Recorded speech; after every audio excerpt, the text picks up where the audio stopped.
A man in a black business suit holding microphones in his hands spoke in front of the camera and loudly addressed passers-by. All this looked very unusual. So many people filmed it on their smartphones. Handing the microphone to the people, the man asked what they would do if they suddenly received 100 million won. One of the women had difficulty answering because she believed that she would definitely not be able to afford a new house with that kind of money. The man thought for a moment and suggested that if he had this money, he would buy himself a new car. Another girl confidently replied that she would put all that money into a savings account. Her boyfriend seemed to completely agree with this. Having heard all these answers, the man with the microphone decided to ask people one more question. The next moment, he suddenly asked what people would do if they became the richest on the planet. The man who had already answered the previous question was shocked by the new question and did not know what to answer because he had not even thought about this before. The second respondent suggested that in that case, he would spend the rest of his life doing nothing. Another girl said that she would really like to first learn how to become the richest person on the planet and then decide what to do with it. All these answers were shown in the studio where the interview with the main character was recorded.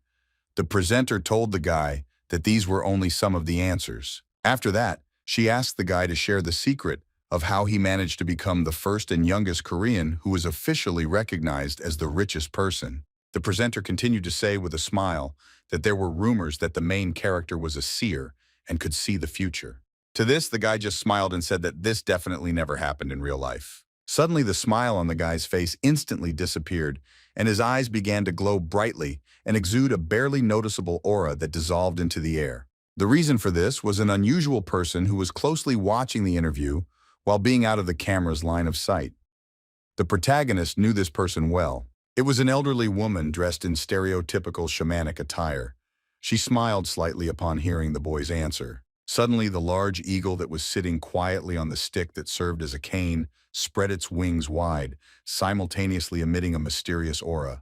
After this, the bird flapped its wings and flew into the air, simultaneously letting out a loud cry. The main character calmly watched the eagle's flight, as if he was not at all surprised that a large bird flew onto the set right during filming. The guy forgot that he was in the studio where he was being interviewed and continued to stare in fascination at the bird that was emitting a mysterious aura around itself. However, it was clear that the main character did not expect to see the eagle and its owner at that very moment. This spectacle was only available to the guy, so the presenter, who had not been able to get an answer to her question for a long time, again turned to the guest of the program. Only after this did the guy come to his senses and begin to give his answer as if nothing had just happened. The main character, with a sincere smile on his face, declared that he was just an ordinary investor who was simply lucky. At this point, the guy's dream ended and he opened his eyes. For some time, the guy could not realize that he had already woken up. Suddenly, he jumped up from his seat and loudly said that Sergeant Kang Jin-woo had already woken up. Soon, the main character relaxed and realized with annoyance what had happened to him. Looking at his army cap, Kang Jin-woo began to wonder why this eagle from the army kept appearing in his dreams. This guy was 23 years old and had just returned from military service, so he was unemployed. Now, he was indignant that the eagle had ruined such a good dream for him. As you can see, Kang Jin-woo lived in a small basement one-room apartment with his mother. However, life for the main character was not always so harsh. The guy looked away and sighed heavily, remembering his past life. The photograph depicted a happy family. The protagonist's father owned a decent business, and his mother had always been a kind and elegant woman, but now she earned money in any way she could. With such caring parents, Kang Jin-woo grew up as if in a greenhouse, and that's why he was having a particularly hard time now. Suddenly, early in the morning, someone called the main character, which surprised him greatly. Very soon, the guy got ready and went to visit his friend. The main character looked at the figurines that stood on the shelf and said that the life of his friend named Taek Ji-woo had not changed one bit. Taek Ji-woo immediately began to deny it and asked if the guy hadn't noticed that his collection had doubled in size. Kang Jin-woo didn't understand how he was supposed to notice that. Then Taek Ji-woo, who was also 23 years old, said with a smile on his face that his friend was still as absent-minded as before. After that, the guy asked what the main character was going to do next. Kang Jin said that although he was poor, he had a good education, so he could work part-time as a tutor. At the same time, the protagonist was about to put the question of his higher education aside for a while. Taek Ji-woo replied that this was exactly what he expected to hear from Kang Jin, whom he knew well. Then the main character thanked his friend for spending time with his mother on New Year's Eve. This didn't bother Take GYU at all, because his friend's mother was like a mother to him. After that, Tech GYU asked how the guy got his service. Kang Jin-woo thought that he had nothing to talk about with a man who was exempted from the army. Tech GYU assumed that his friend was simply jealous of him, and therefore asked if he wanted to be even more surprised.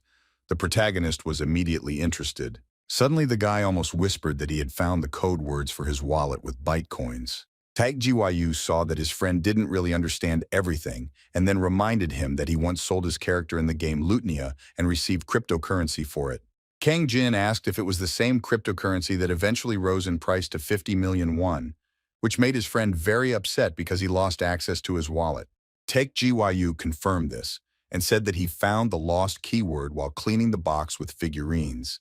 Then the guy asked if the main character knew how much these coins were worth now.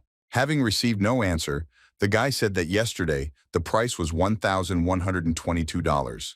Kang Jin immediately began to calculate how much money that was based on the fact that $1 cost about 1,101. The next moment, the protagonist, without hiding his shock, asked if it was really 1.23 million won. Suddenly, Tech GYU stopped his friend's surprise and said that it was only about 1 Bitcoin.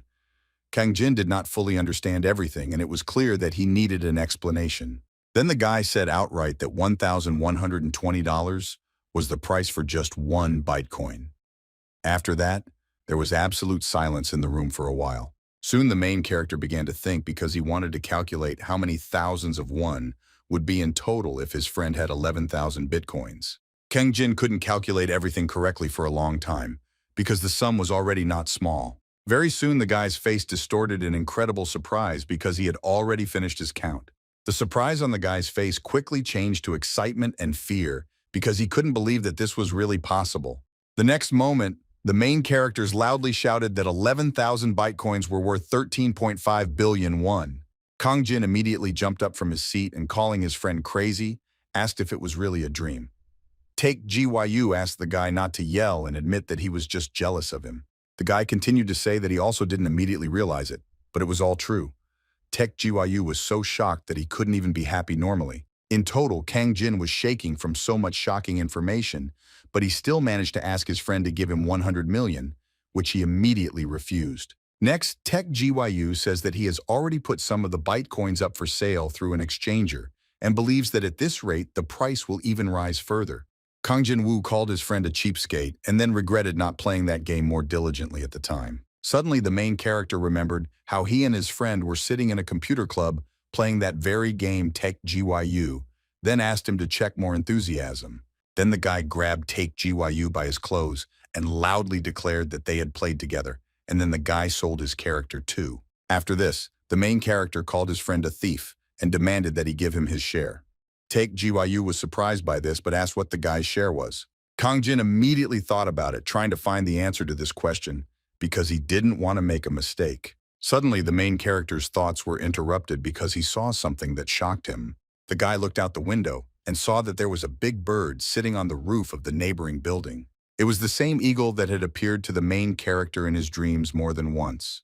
As always, the bird was shrouded in a mysterious aura, indicating that it was there for a reason. Suddenly, the eagle looked straight into Kang Jin's eyes because it was for him that he was here. The guy, whose eyes were shining with a bright light, was very surprised and could not believe that he saw this bird again. Suddenly, the eagle jumped off the roof and began to gracefully spread its wings right as it fell. Soon the bird caught the airflow and flew forward, losing several of its feathers along the way. Very soon, despite the closed window, the eagle flew into the room where Kang Jin-woo and his friend were. The main character looked at the bird that suddenly appeared, fascinated, not understanding why it was here now. The guy silently watched the streams of mysterious aura that had already spread throughout the entire room, waiting for what would happen next. Soon the main character saw that individual clots of aura began to behave strangely and gather in groups. In the next moment, Kang Jin-woo could already see the text that this inexplicable energy had transformed into. After that, the main character read this text and was very surprised. At this time, Tech GYU was trying to find out what happened to his friend, because he seemed to have frozen to him for no reason. Without explaining anything, Kang Jin-woo quickly asked if the guy knew what Mountain Hill was. Tech GYU answered with great surprise that it was the name of the exchanger where he was currently keeping his bitcoins. The guys were also interested in how the main character could have found out about it. The text stated that this exchanger would soon go bankrupt, so Kang Jin asked if his friend was sure that he was safe.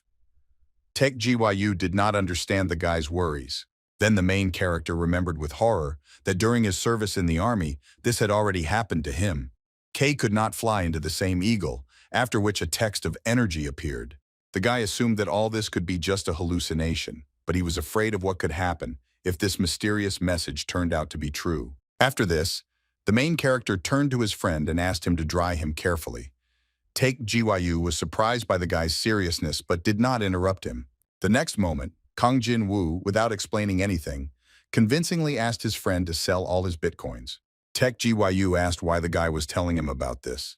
Then the main character grabbed the guy by the shoulders and loudly said that he couldn't explain everything, so he asked him to just trust him. Tech GYU silently looked at his friend, trying to understand what was in his head. It seemed that he had no intention of doing as he was told. The tense Kang Jin also looked the guy straight in the eyes, hoping that he would finally listen to him. Suddenly, Tech GYU easily agreed to follow the advice and sell everything, since he was going to do it anyway. In return, the guy asked that after all this, the main character explain everything to him. Kang Jin, breathing a sigh of relief, agreed with this. After this, the main character looked around and saw that the mysterious message had already disappeared, leaving behind a small cloud of mysterious energy. Then the guy thought about the fact that this was not the first time he had seen this eagle and similar messages. He still thought that it could have been a hallucination. However, the guy did not understand how he could know the name of the exchanger, which he had never even heard of, assuming that he could have heard about it somewhere out of the corner of his ear. The guy was interrupted from these thoughts by a loud cry from his friend, who, looking through something on his phone, began to desperately deny reality. He then explains that literally all Mountain Hill servers had just crashed. Kang Jin was shocked by this information and could not believe such a coincidence. The guy immediately began to rise to his feet, loudly asking what happened to the money.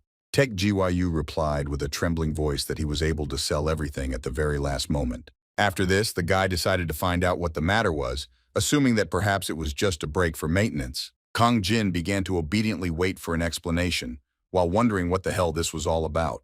Suddenly, the protagonist heard Tech Gyu's worried voice again and immediately asked him what happened. The guy started saying that after a short break, all the exchange servers were back on, but there was nothing to be happy about. The next moment, Take GYU announced that all users' electronic accounts were empty, and the forums on the internet were immediately flooded with questions about where people's money had gone. After this, the worried guy turned to Kang Jin and reminded him that he promised to tell him the whole truth, assuming that his friend knew about what was happening. The main character understood that he needed to give some kind of answer to this question, but he hesitated and could not find the right words.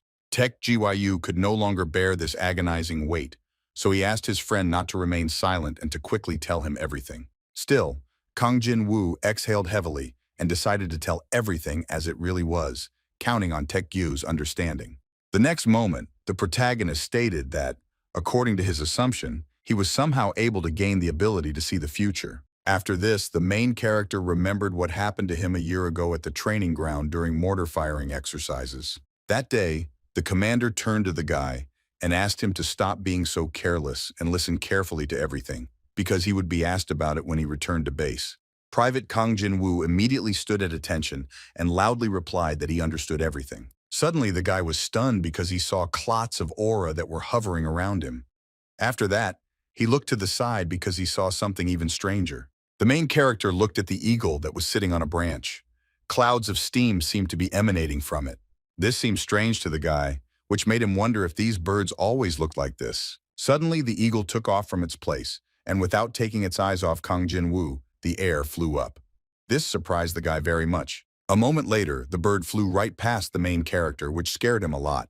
At the same time, his comrades did not understand what was happening to the guy. Kang Jin Woo immediately asked if the other soldiers had seen this eagle, but they did not understand what the protagonist was talking about. Then the guy said with surprise that a huge eagle had just flown right over their heads. However, the soldiers continued to insist that they had not seen anything. Kang Jin Woo was even more surprised by this because he didn't understand how it was possible not to notice such a huge bird. At this time, something was happening behind the guy. He seemed to sense it and turning back saw a message that consisted of that same aura. It said that KM-188 would explode. Kang Jin-woo didn't understand what all this meant and assumed that it was some kind of augmented reality technology, but he couldn't remember if this had happened during training. After that, the guy looked at his comrades who were loading the mortar in order to fire. He immediately remembered that mysterious message. For some time, the main character tried to understand why the message spoke specifically about an explosion and whether it could be trusted. Finally, the guy realized that in the message he was talking about exactly the shell that soldiers would now load into mortars, but he found it hard to believe.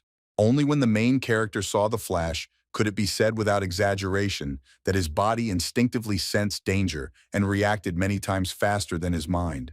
Kang Jin-woo immediately fell to the ground, loudly asking all his comrades who were nearby to lie down. The next moment there was a loud explosion, followed by the cries of wounded soldiers. The main character told his friend about all this. The guy still couldn't believe in such a coincidence, so he needed to spend some time in silence in order to come to his senses. Take GYU, having heard this story, thought that his friend was really very lucky because even though he was quite close to the explosion, he was not injured. The main character agreed with this because there were casualties in this accident, but thanks to the mysterious warning, he was able to survive. In conclusion, the doctor said that Kang Jin's trauma from the explosion caused some distortion in his memory. Take GYU thought that this was not the most pleasant answer. The guy continued to say that in any case, if the main character was able to experience this feeling twice already, then it was not a coincidence, but a superpower. Kang Jin-woo was surprised by this and then asked if his friend really believed it so easily. To this, Take GYU smiled mysteriously and then asked his friend to never forget about the mindset that anime had brought up in him. The guy continued to say that even if a cute elf appeared in front of him right now, he would not doubt for a moment the truth of what was happening. Kang Jin-woo decided to leave this topic of conversation and move on to discussing an important matter. Take GYU didn't immediately understand what his friend wanted to talk to him about. The next moment, the protagonist confidently stated that his share was 1.24 billion won. The guy explained that when his friend sold his character from the game Lutnia, he also sold his low-level character, so out of 11,000 bat coins, 1,000 definitely belonged to him. The guy threatened that if his friend didn't give him the money, he would burn all his figurines. Take GYU was outraged by this because Kang Jin didn't want to give up her character at that time, and now he was also threatening. The guy continued to say that even if he didn't want to give his friend his share now, there would be a problem with taxes. The main character expected this. Therefore, the guy assumed that his friend was going to create an offshore zone. Take GYU was surprised by this, not understanding how the main character found out about this. Kang Jin reminded him that he wanted to become an economist. Then Tech GYU said that the taxes from the sale of all the bitcoins could amount to billions of won. His sister, who was knowledgeable about this topic, told him about this.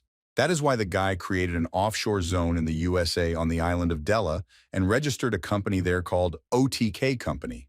Kang Jin-woo immediately assumed that the name stood for otaku, but Take GYU explained that it was the first letters of his first and last name. After that, the guy happily said that now all he had to do was enjoy the life of an eternal slacker. The main character said that it was not much different from what it was. To this, Tech GYU asked if the guy really thought that making a living by selling game items was so easy. Besides, it was thanks to this that they now had bitcoins. Then the guy decided not to keep him in suspense and confidently declared that out of 13.5 billion, the main character would receive his 1.24 billion won. After this, Take GYU promised that he would definitely give this money to his friend and swore on his own name. That's how on the day he finished his service, Kang Jin, thanks to a strange premonition and a slightly naive but loyal friend, received 1.24 billion won. Very soon, the main character went to the bank to check the status of his account. Having received the necessary document, which showed the figure of 500 million, the guy was very happy, and I think that all this was simply amazing. Along with this, he remembered the words of Take GYU, who asked his friend not to rejoice ahead of time.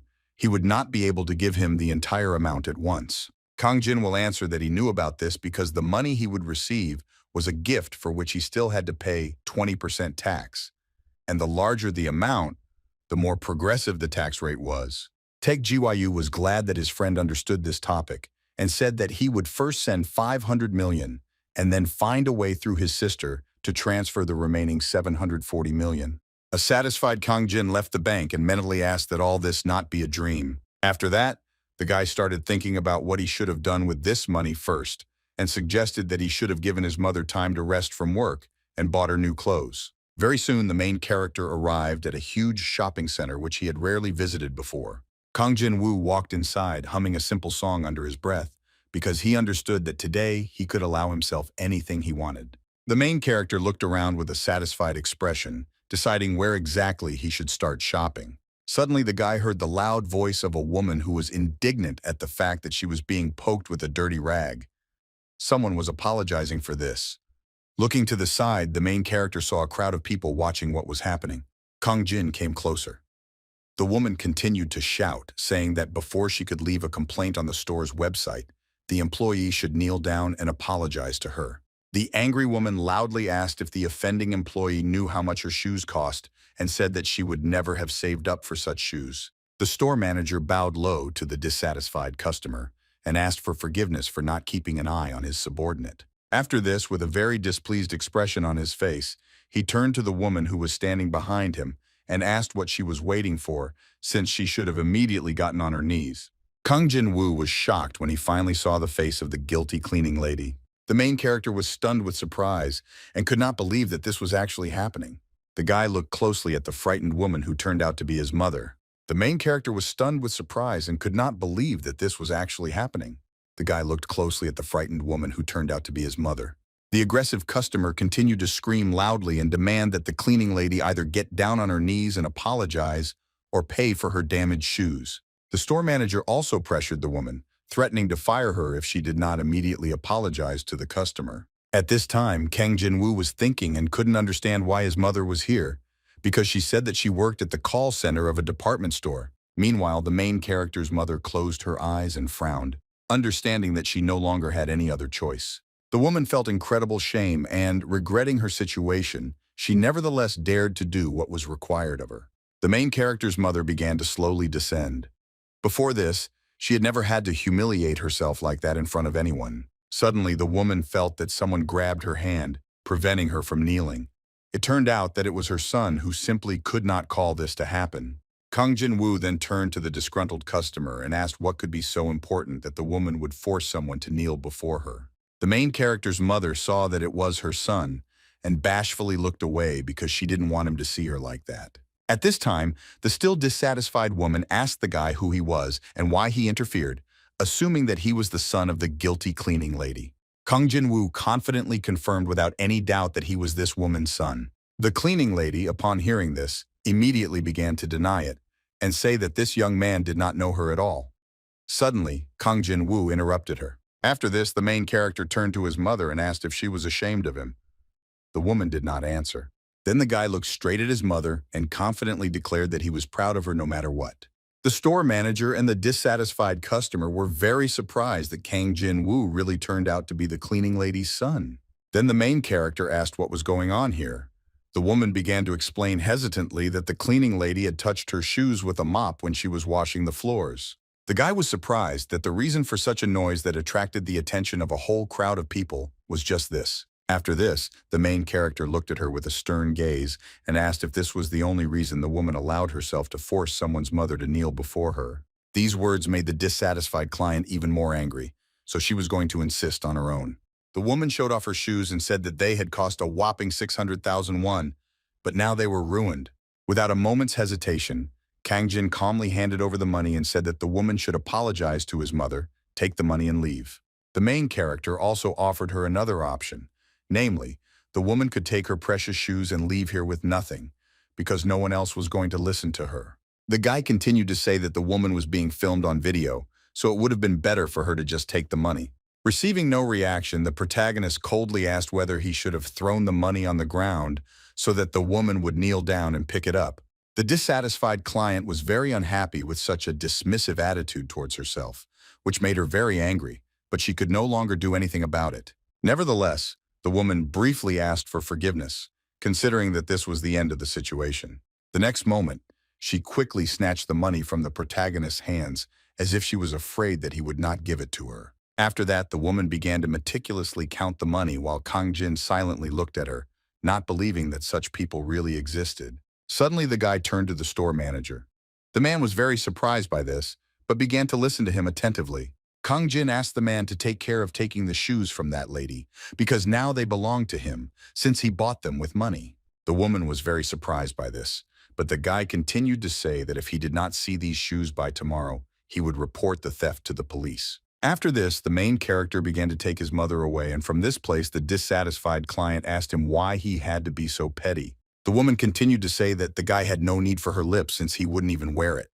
This gave Kang Jin-woo an idea. The guy assumed that he really didn't need these shoes, so he decided that tomorrow he would just throw them in the trash. After this, the main character thanked the woman for her advice and called her an old woman. These words made her very angry. For some time, she continued to loudly rant and rave, ignoring the store manager's request to calm down. All this attracted the attention of the shopping center's visitors. After some time, the main character and his mother were already walking along the cold winter streets of a large metropolis. The woman turned to her son and suggested that if she talked to the administrator and the client now, then everything could still be fixed. To this, Kang Jin only asked his mother since when she became like this.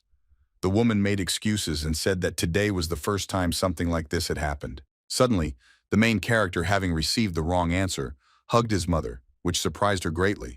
Kang Jin decided to clarify his question and so asked since when she had become so thin. The surprised woman did not understand what her son was talking about because she felt great.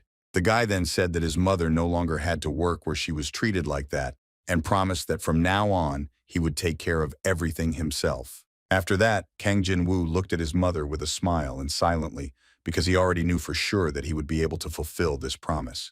The woman was very surprised by such a confident statement from the main character, which made her speechless for a moment. Suddenly, she reached out to the protagonist's face and gently took his cheek. The guy saw that his mother was smiling sincerely, as if she completely trusted him, but was not going to abuse his help. After that, she thoughtfully asked when her Kang Jin-woo had already grown so much. Very soon, the main character took his mother to a restaurant to make this day even more special. The woman, after listening to her son's story, began to ask what kind of Bitcoin it was and why it was so expensive. The guy asked his mother to simply perceive it as a game item. He then asked her not to worry about paying for his university tuition anymore, because now he could take care of it himself. However, the woman replied that she had already put aside enough money for her son's education, so he should focus on him and save the money and invest it in his future. Kang Jin promised to think about it later and suddenly suggested moving to a new apartment, because he believed that mom's cough was precisely because of their unfortunate place of residence. The woman heard this and asked her son to stop worrying about it, but the main character insisted on his own. After that, he said with a smile that it was his money, and therefore he would like to spend it on something worthwhile. The woman sighed heavily and said with a smile that her son was as stubborn as his father. This conversation was interrupted by a sudden phone call. Taking the phone in his hands, the main character saw that Taek Ji-woo was persistently trying to call him. When the guy picked up the phone, he already heard his friend's voice, who was loudly saying that it was urgent. Kang Jin didn't understand what all this rush was about, because he was having dinner with his mother. Taek Ji-woo said in an excited voice that she had already been here. The protagonist did not immediately understand who exactly his friend was talking about. At that time, another passenger plane arrived at the airport. Soon, one of his passengers, dragging her suitcase behind her, slowly walked towards the airport exit, clicking her heels along the way. Taek Ji-woo, still in the same excited and loud voice, explained that he was talking about his sister. The guy again told his friend that his sister had returned to Korea, and this was very good news. Soon our heroes agreed to meet at a hotel called Written by Shillian. It was a huge building that was located in the very center of the city. One of the passers-by, hearing the roar of the engine of an expensive car, immediately stopped his friend and drew his attention to it. A car with unusual tuning drove right to the entrance of the hotel, which greatly surprised the parking attendant. The entire car was painted with bright pictures in anime style. Its owner clearly had a lot of money and was not at all embarrassed about his hobbies. The man in the suit approached the driver and respectfully asked if he wanted him to park his car. Taek Ji-woo happily confirmed this. At the same time, Kang Jin felt uneasy. Approaching the entrance to the hotel, Taek Ji-woo asked why his friend was unhappy after a great time. The protagonist asked the guy not to drag him into his world. Suddenly, someone turned to our heroes and said that they were already 3 minutes late. Taek Ji-woo immediately recognized this voice, which made him feel a little uneasy. It was his sister, whose name was Hyunju. It was with her that our heroes planned to meet. The girl was surprised that Kang Jin also came here and said that they hadn't seen each other for a long time. The guy confirmed this and asked how Hyunju chewed. The girl replied that everything was fine. Soon they all entered the hotel and found a place where they could continue their conversation. Hyunju asked if the main character had already finished his military service. The guy confirmed this and added that he had just recently returned home. Then the girl asked if he had resumed his studies yet. Unexpectedly, she asked Kang Jin to come work for her at the Golden Gate Company after finishing his studies at the university. The guy replied that he would be happy to do so, if of course the Global Investment Bank would accept him. After that, Hyunju suddenly became silent and thought about something, as if she was troubled by some thoughts. The main character immediately noticed this and asked what happened, because the girl looked somehow pale. Hyunju didn't respond to this, but only turned to her brother and asked if everything was okay, since she heard that Mountain Hill had declared bankruptcy. Taek Gyu replied with a satisfied look that fortunately, he had managed to sell everything before this happened. The girl was very surprised by this. Hyunju then asked if the guy had really sold everything. Her brother confirmed this and added that after that, he had invested part of the funds into his OTK company account. It was about $1.19 million. Hearing this, the girl fell silent again and thought about something, as if she did not believe in such luck. Still, she replied that she was glad that her brother managed to save the money. Kang Jin saw Hyunju's concern, but assumed that she was probably just worrying about it a lot. Suddenly, the girl put a piece of paper with some notes on it on the table and explained that it was the contact information of the manager of the Golden Gate branch in Gangnam. She continued to say that if her brother needed to transfer a large amount of money to the internal account, he should contact them and simply say that he was Hyunju's younger brother. Then the girl remembered that earlier Taek Gyu said that he was going to sell the coins gradually, so she was interested in why he suddenly sold everything at once. The guy couldn't tell the truth, so he came up with an excuse. After that, Kang Jin asked if the girl had returned to Korea only because of her brother's business. Hyunju replied that she was here to conduct an audit of the company that was buying their company. That's why the girl had to spend another 10 days in the city. Taek Gyu was surprised by this. Hyunju immediately assumed that her brother didn't like something about this. The guy immediately began to deny it and insist that he was very happy, after which he asked where the girl was going to live. Hyunju replied that she was staying at this hotel. The girl continued to say that her entire team that was doing the audit would also be staying here and the company paid for it all. Kang Jin was surprised because he knew that one night's stay in this hotel cost at least 500,000 won. At this time, Hyunju got up from the table because she needed to answer a phone call. When the girl left, Taek Gyu asked his friend if he thought she was somehow evil. Kang Jin assumed that it was the guy's fault. Taek Gyu doesn't understand what he did wrong. Soon Hyunju returned and thanked our heroes for waiting, and explained that she was currently in a lot of turmoil due to the upcoming OPEC meeting. Taek Gyu asked if the girl was talking about some international organization. Then Kang Jin thought that although his friend didn't know anything, he at least understood that the letter O stood for the word organization. After this, the main character asked if it was a group of oil-producing countries. Hyunju confirmed this, but clarified that it was an organization of oil-exporting countries. The girl continued to say that the results of the OPEC meeting would be announced only the day after tomorrow. At that moment, the main character again felt a familiar feeling and saw clots of that very aura. Looking up, the guy was surprised to discover a huge eagle sitting on the chandelier and flapping its wings, spreading a mysterious aura around. The proud bird looked Kang Jin straight in the eyes and prepared to do what it had come here for. The surprised guy did not take his eyes off the eagle, because he already understood what would happen next. The next moment, the bird suddenly took off and flew right over the main character's head, emitting a bright aura along the way. Soon the bird disappeared, leaving a bewildered Kang Jin alone with his thoughts. The guy immediately began to look around carefully in order to see the message and understand what would happen this time. Very soon he saw a sign flying through the air that said that production would be reduced. The guy didn't understand what that meant. The main character didn't have time to think everything over, because Hyunju turned to him and seeing his confusion asked if everything was okay with him. Kang Jin quickly came to his senses and explained that he was just thinking. Hearing this, the girl assumed that the guy was tired because of her brother. Taek Gyu was unhappy with this assumption. Suddenly, Kang Jin turned to the girl and asked what the reason for the OPEC meeting was. Hyunju replied that the meeting was in Kuwait regarding the reduction of oil production. At this time, the mysterious message had already begun to disappear. Kang Jin was very surprised that the purpose of this meeting was to discuss the issue of reducing production. This gave the guy some thoughts. Tech GYU asked why the strange ones were holding this meeting without understanding the importance of it.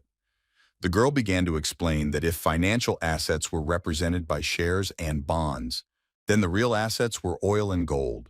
Among the three largest types of oil in the world, the volume of production was still far from satisfying domestic demand. So the oil-producing countries themselves have secured a place on the list of its largest importers. However, thanks to the development of shale gas and shale oil, the U.S. has strengthened its position as a supplier. This could even be called a shale revolution. The big downside of shale oil was its high cost of extraction. Production costs were now estimated at $45 per barrel, so if oil prices fell below $50, more than half of the companies would go bankrupt. Hyunju went on to say that this was precisely the reason why OPEC members had hastily held several meetings to discuss production cuts. But their interests were too complex to come to a unified agreement. Hearing this, Kang Jin asked the girl what she thought would happen this time. Hyunju thought that the countries would not come to an agreement again, since they were having a hard time keeping the price at $60. The guy then asked what would happen if the countries did come to an agreement. Hyunju responded that in that case, oil prices would skyrocket and the markets would be thrilled about it, but the likelihood of that outcome was extremely low. The main character thought about it, assuming that perhaps this time the member countries would be able to reach an agreement. This surprised Hyunju, so she immediately asked why the guy thought so.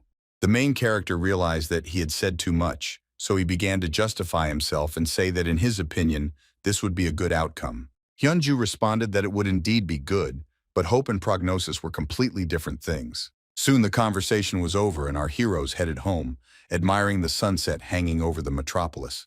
Tech Gayu's unusual car stood out from the rest of the traffic on the road.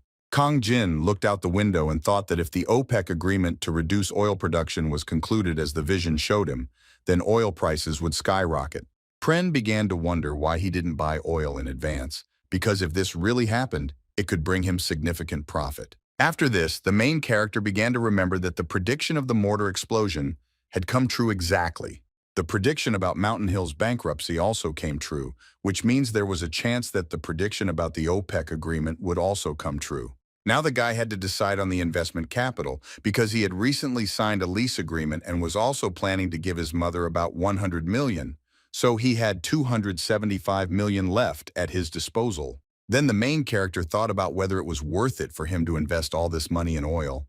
But these thoughts were interrupted by Taek Gyun, who asked if his friend had seen the prediction again. The guy continued to say that he noticed that at some point Kang Jin became very interested in the topic of the OPEC meeting and began asking his sister a lot about it. The main character was surprised at how annoyingly insightful his friend was. Taek Gyu asked him to quickly tell him what happened in the vision. Kang Jin-woo wasn't particularly eager to tell the guy everything because he doubted that everything would work out, but suddenly one thought came to his mind. Look at your friend. The guy suggested that they could both invest their money in oil and get even more profit. Still, the main character told everything, after which Taek Gyu clarified whether the guy had really seen the prediction that was connected with the OPEC agreement to reduce oil production. That's why Kang Jin suggested that the guy buy oil because the prices for it would soon rise. The main character confirmed this and was glad that his friend quickly understood everything. After that, Taek Gyu asked how the guy was going to buy oil, assuming that he was going to store it at home in barrels. Kang Jin offered to explain everything when they returned home. Very soon, our heroes arrived in one of the many residential areas of the metropolis and went up to the necessary apartment. Kang Jin, sitting at the computer, recalled Hyunju's words about how the price of oil was barely holding at $60. Taek Gyu didn't expect that it was all so serious. Then the main character said that crude oil was used not only for the production of gasoline, but also in many other industries, so the rise in oil prices significantly affects the price of everything else. After that, Kang Jin asked his friend how much money he had left. Taek Gyu replied that he had about $12 million left, $673,000 of which belonged to the main character. After this, the guy asked where they would buy this oil. The main character answered that they would make a purchase on the New York Stock Exchange. Kang Jin continued to say that since they didn't know how everything would turn out, it was worth betting about $300,000 for now. Take GYU asked to buy some oil for him too. The main character asked how much the guy wanted to buy. Take GYU assumed that 10 million would be enough. Kang Jin hoped that the amount was in won, but it was in dollars. The main character thought that his friend had gone crazy because it was a huge amount. Then Take GYU offered to invest $5 million, but this did not suit Kang Jin either. The main character began to explain that there was no guarantee that everything would turn out well, but Take GYU was sure of it. His friends saw it in the prediction. Still, the guy agreed to invest only $3 million, but he was not going to give in anymore. Kang Jin resigned himself to this. After that, he thought that the market had predicted the failure of the agreement to reduce production, and this expectation had already affected the price, due to which the cost of oil had already fallen as much as possible. The guy continued to think that together with Take GYU, they had a total of $3.3 million, and even in case of failure, they would be able to sell everything with only a small loss. Kang Jin was very worried because he didn't really understand the topic and, moreover, he couldn't completely trust the prediction. Still, the guy thought that just a few movements of his finger could bring him colossal money. The next moment, the main character grabbed the computer mouse in his hands and made a few clicks in order to start investing. After that, the guy sighed heavily and leaned back, trying to cope with his excitement. Take GYU looked closely at the monitor and asked what they should do next. Kang Jin thought this was all sheer madness, but now all they could do was wait for the OPEC meeting to end. After some time, the main character and his mother managed to successfully sign a contract for a 2-room apartment with a down payment of about 120 million won. Although the building was old, after updating the wallpaper and floors, the interior became cleaner. While sorting through the boxes with his things, Kang Jin asked his mother if she liked their new house. The woman replied that of course she liked it because there were 2 rooms and a lot of light. Hearing this, the guy thought that if he had spent more money, they could have found a better place, but he was glad that his mother liked everything. Having reached the next box of things, the woman was suddenly taken aback because they reminded her of something. Kang Jin immediately noticed his mother's reaction but couldn't understand what was going on. Soon he understood everything and thought that before this, with each move, the house only got smaller, and therefore the things that were left behind by his father were constantly lost. The items in this box were memorabilia from the father that the main character's mother could not find the strength to throw away. Previously, the woman had a dream of a private house for their family. The guy's father bought a plot of land and fulfilled it by building a large mansion. Kang Jin was born there and lived there for a long time. Therefore, most of the family memories were connected with that place. Suddenly, the main character asked his mother if she often remembered his father. The woman confirmed this and said that he worked hard for the family but left so early, and if he were alive, he could have seen such wonderful days as today. Kang Jin silently looked at his father's things, as if he regretted that what had happened could no longer be fixed. The main character would probably like to return to the times that were captured in the photograph, but this was impossible. The boy's mother understood this herself, but this thought calmed her down completely. Still, she was able to make her tears and not cry in front of her son. After that, the woman said that she would go through her things again, and Kang Jin should go to his room and start unpacking his boxes. The main character did not resist this, realizing that his mother needed to be alone now. After some time, Kang Jin returned and looked around and decided that first of all, they still needed to buy a washing machine, a refrigerator, a dining table, and beds. The main character also asked his mother to take a break from work for a while.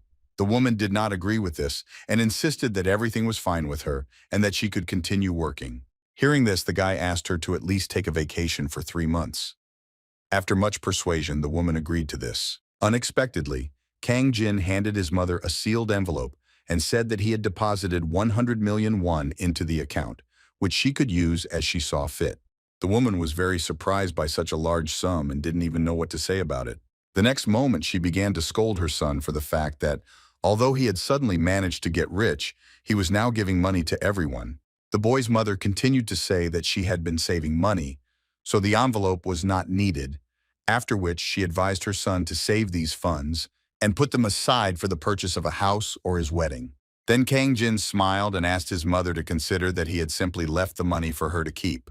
The woman again said that the boy was as stubborn as his father. After that, the protagonist thought that even after he gave his mother 100 million won and made a down payment on the apartment, he still had 275 million won left in his account.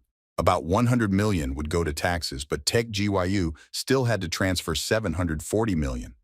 The guy figured that with that kind of money, he could not worry about life for at least the next 20 years. Then the main character looked out the window and, admiring the sunset, began to wonder if it had always been so easy to make money. After some time, the first guest came to the new house of the main character and his mother. The woman was surprised by the unexpected appearance of Taek Gyu and immediately asked if he was hungry. The guy did not refuse home-cooked food. Taek Gyu continued to say that on the day of moving, one should eat a dish called jjajangmyeon and suggested ordering it later, promising to pay for everything. Kang Jin was surprised that his friend had a lot of money, but for the housewarming he gave 2 packs of toilet paper to Taek Gyu. He didn't understand what he should have brought. Kang Jin replied that the guy should have been given something modest, such as a refrigerator, a washing machine, or a TV. After some time, our heroes moved to a room where the main character said that he recently read in the news that Mountain Hill had finally gone bankrupt. Taek Gyu added that this caused complete chaos and that it was the world's largest cryptocurrency exchange. According to the rules, it should have compensated for the damage, but the losses were too great. Kang Jin, hearing this, asked what happened to the owners of the Bitcoins now. Taek Gyu replied that these people had nothing more to hope for, and they were all ruined. If something like this had happened at a bank, the government would have stepped in and set up compensation measures. But Bitcoin had no structure that could do anything or get compensation for the damage. Taek Gyu still couldn't believe that his friend predicted Mountain Hill's bankruptcy. Kang Jin suggested that perhaps it was just luck, albeit an extremely profitable one. Suddenly, Taek Gyu put on a serious face and began to deny his friend's words, believing that none of this was an accident. The main character was surprised by such a confident denial and assumed that his comrade had some guesses about this. The next moment, the guy loudly declared that it was a hidden superpower that awakened at the moment of the threat to Kang Jin's life. He was disappointed and thought that his friend had gone crazy. Taek Gyu continued to insist on his own and suggested calling this ability Oracle Eye, thinking that it was cool. The protagonist began to deny this and advised his friend to worry about the OPEC meeting. However, Taek Gyu still said that the name Oracle Eye sounded good, and so he decided that he would call it that from now on. Kang Jin asked to stop that. After that, the main character said that if the prediction about OPEC comes true, then he might believe in it. But for now, it looked like just luck, as the doctor in the army said. After that, Taek Gyu asked if he could call his friend's ability the Oracle's Eye if the prediction did come true. With a heavy sigh, Kang Jin agreed with this. The next day, the main character came to visit his friend. The guy immediately asked if the results of the OPEC meeting would be announced today, but Taek Gyu replied that according to his sister, the results would only be announced tomorrow. Kang Jin was surprised by this, considering that this process was dragging on.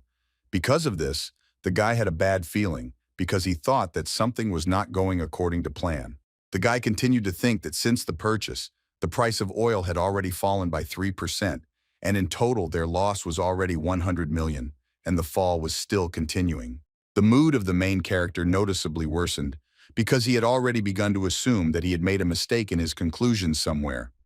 After that, he asked if Taek Gyu was worried. The guy began to deny it because he believed in their Oracle Eye. Kang Jin, upon hearing this, immediately asked since when it was their Oracle Eye. In order to calm his friend down, Taek Gyu handed him a joystick and suggested that he just play and calmly wait until tomorrow. Kang Jin asked what kind of game it was. The guy replied that it was a dating simulator. Kang Jin was not enthusiastic about the idea but did not refuse. Press the buttons, the main character could only think about how not long ago he received 1.24 billion won in one day. If you think about it soberly, this was not enough to live comfortably all your life. Along with these thoughts, Taek Gyu advised his friend to choose the top option. Kang Jin continued to think that if he spent money homelessly, he would quickly be left with nothing. At this time, Taek Gyu began to get nervous and ask what his friend was doing. The guy was indignant that Kang Jin was losing the interest of the girl on the screen, and the main character at that time was only thinking about the fact that some people who were placed in the Lateria became homeless after 10 years. Taek Gyu tried to take the joystick away from his friend, but his friend kept thinking that if he didn't want something like that to happen to him, he should have been on guard. However, now that the main character had so much money, he began to think that he no longer needed to look for a part-time job as a tutor. Suddenly, Taek Gyu announced that the results of the OPEC meeting had already been announced. This news quickly brought Kang Jin to his senses, greatly shocking him. The main character immediately began to study the news and could not believe that this was really happening, because at this meeting, an agreement was reached to reduce oil production. Immediately after this, the guy had a question about how much oil was currently costing on the New York Stock Exchange. Having opened the necessary chart, Kang Jin was shocked because the price was already $73 per barrel. In just a few minutes, the price soared by more than 20%. After this, the main character asked his friend to urgently check the account, because he was only able to predict a reduction in oil production. Kang Jin was very worried because he didn't know what would happen next, so he asked Taek Gyun to sell everything. A minute later, Taek Gyu reported that everything was ready. The main character asked how much they were able to earn. The next moment, Taek Gyu calmly replied that he needed to earn 700 million won, of which Kang Jin owned 60 million. After that, Taek Gyu sighed heavily and regretted that he had not invested $10 million in oil as planned. Kang Jin replied that everyone said the same thing after winning. Suddenly, the guy said that this was already the third time, because first his friend managed to predict the explosion of the shell, then the bankruptcy of the stock exchange, and now the agreement to reduce production. Taek Gyu continued to say that the first two predictions could be called coincidences, but the third one already meant something. The next moment, the guy confidently declared that Kang Jin really did have the gift of foresight of the main character, which was shocking because he had already begun to think exactly the same way. The next moment, the guy confidently declared that Kang Jin really had the gift of foresight of the main character. This was shocking because he had already begun to think exactly the same way. Some time passed. Having calmed down a little, the guy began to think whether he really could have acquired a superpower. Kang Jin began to compare this to what happened to the hero in comics or movies.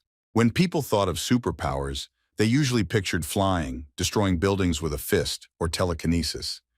In comparison, precognition might seem like nothing special. However, if you think about it, you could fly on an airplane and destroy a building using an escalator. These superpowers could be replaced by machines. At the same time, the gift of foresight was irreplaceable. Even with the development of computers and artificial intelligence, it was still impossible to predict the future. Taek Gyu was very inspired by the idea that his friend could accurately predict elections, sporting events, natural disasters, and so on. Kang Jin himself believed that this could be an incredible ability, which scared him a lot, but at the same time intrigued him. After this, the main character began to wonder how this could have started at all. Taek Gyu replied that he had already explained this. The guy repeated again that it was a hidden superpower that was activated in a critical situation. In other words, it was an awakening. The main character was still interested in why this happened to him only now. Then the guy thought that if he could foresee such things earlier, he would spend every vacation in a casino or use other opportunities to earn money using his ability. The main character also remembered that after the explosion at the testing ground, nothing appeared for a long time, so he thought that it was just an accident. After that, Kang Jin asked why he started seeing these predictions again right now. Taek Gyu began to remember that his friends saw them when they were talking about Bitcoin and during a meeting with his sister when they were talking about the OPEC meeting. The guy then suggested that this ability could be related to finances. Kang Jin thought that it was a good idea, but the mortar explosion did not fit into it. Then Taek Gyu thought about it and thought that this could be an exception, since that situation threatened the guy's life. Taek Gyu quickly dismissed this assumption as another thought suddenly came to his mind. The guy quickly headed to the computer, asking his friend what happened after the explosion, assuming that it was a pretty loud event. Taek Gyu continued to say that most likely this incident was connected with corruption in military procurement, because the mine that exploded was probably defective. Soon the guy found information that because of this incident, not only the supplier company collapsed, but also the shares of contractors in the defense sector, which could be linked to finances. Kang Jin thought that this was a very plausible theory, which gave him some more thoughts. The next moment, the main character stated that most things in this world were directly or indirectly related to finance. After some time, Taek Gyu turned to his friend and told him that he had a great idea. Kang Jin took this without enthusiasm, because usually when a guy spoke like that, it was some kind of nonsense, but he still decided to listen to his friend. Taek Gyu started saying that he had capital and the main character had a superpower, so they could invest and split the profits in half. Kang Jin thought that this was a good offer. However, the guy was worried about what would happen if they lost, and whether he would be responsible for only half of the losses. Taek Gyu calmly replied that his friend could only get everything back if he could. After this, the main character thought that he could compensate for the losses from his savings, but he did not even know whether it was possible to draw up such a contract. Tech GYU understood that in essence, all this was a game of chance, but he assumed that it was possible. The protagonist replied that he would gladly do it, but in reality, there was a big problem. The guy continued to say that even if they had superpowers at their disposal, there was still no guarantee that everything he saw was 100% true. The protagonist believed that it was impossible to invest based only on foresight because the information had to have a reliable source and basis. Kang Jin was afraid that he might make a mistake one day and they would lose billions. However, Take GYU was still optimistic and thought that this was a great opportunity. The guy said again that if they combine the gift of foresight and 13 billion won, they can make a fortune. After this, Take GYU decided to get a direct answer from his friend while extending his hand to him. The next moment, the guy confidently asked the protagonist to take his hand and dive into the world of investments with him. Kang Jin asked what would happen if he didn't take his hand. Take GYU replied that in that case, they would never see each other again. The guy, without lowering his hand, asked his friend to agree. The main character would still have strong doubts about this idea. However, Take GYU continued to insist and asked the guy to decide faster. Kang Jin was already starting to get nervous, but he still couldn't decide on his answer. Suddenly, the main character received a call on his phone that turned out to be his savior in this situation. The guy answered a call from a friend named Min Young. He invited the main character to meet at a restaurant to have a drink. Ki Hong heard that he had already been demobilized and wanted to meet. Kang Jin thought that he should come and see his friends since he hadn't seen them for a long time.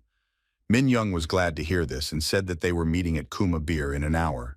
After finishing the conversation on the phone, the main character quickly got ready and told Take GYU that he had plans, and therefore they would discuss everything later. Very soon the guy arrived at the right establishment, where a bright sign with the name of the bar was lit. As soon as he entered, Min Young spoke loudly to him, drawing his attention to their table. The guy greeted him and asked if the main character liked serving in the army. Kang Jin said that now he was in the reserves, but if he had the opportunity, he would not have gone to serve. Seeing unfamiliar girls at the table, the main character asked who they were. His friend replied that they were first-year students who came this year. The girls immediately stood up and respectfully greeted the elder. The girl with dark hair was called Huang Ji-hye, and the blonde was Shi-Yu Ri. After introducing himself and greeting everyone, Kang Jin sat down at the table and asked where Ki Honor was. The friend replied that he would be a little late, so he should start drinking without him. Min Young then asked if the main character was planning to resume his studies next year. Kang Jin replied that he was still thinking about it, and that it was best to graduate from university as soon as possible. Suddenly, Shi-Yu Ri approached the guy and asked him to call him for a drink. Kang Jin thanked the girl for her concern. After that, she asked the main character to pour her a drink. Kang Jin fulfilled the girl's request and then began to watch as she began to drink strong alcohol without any awkwardness.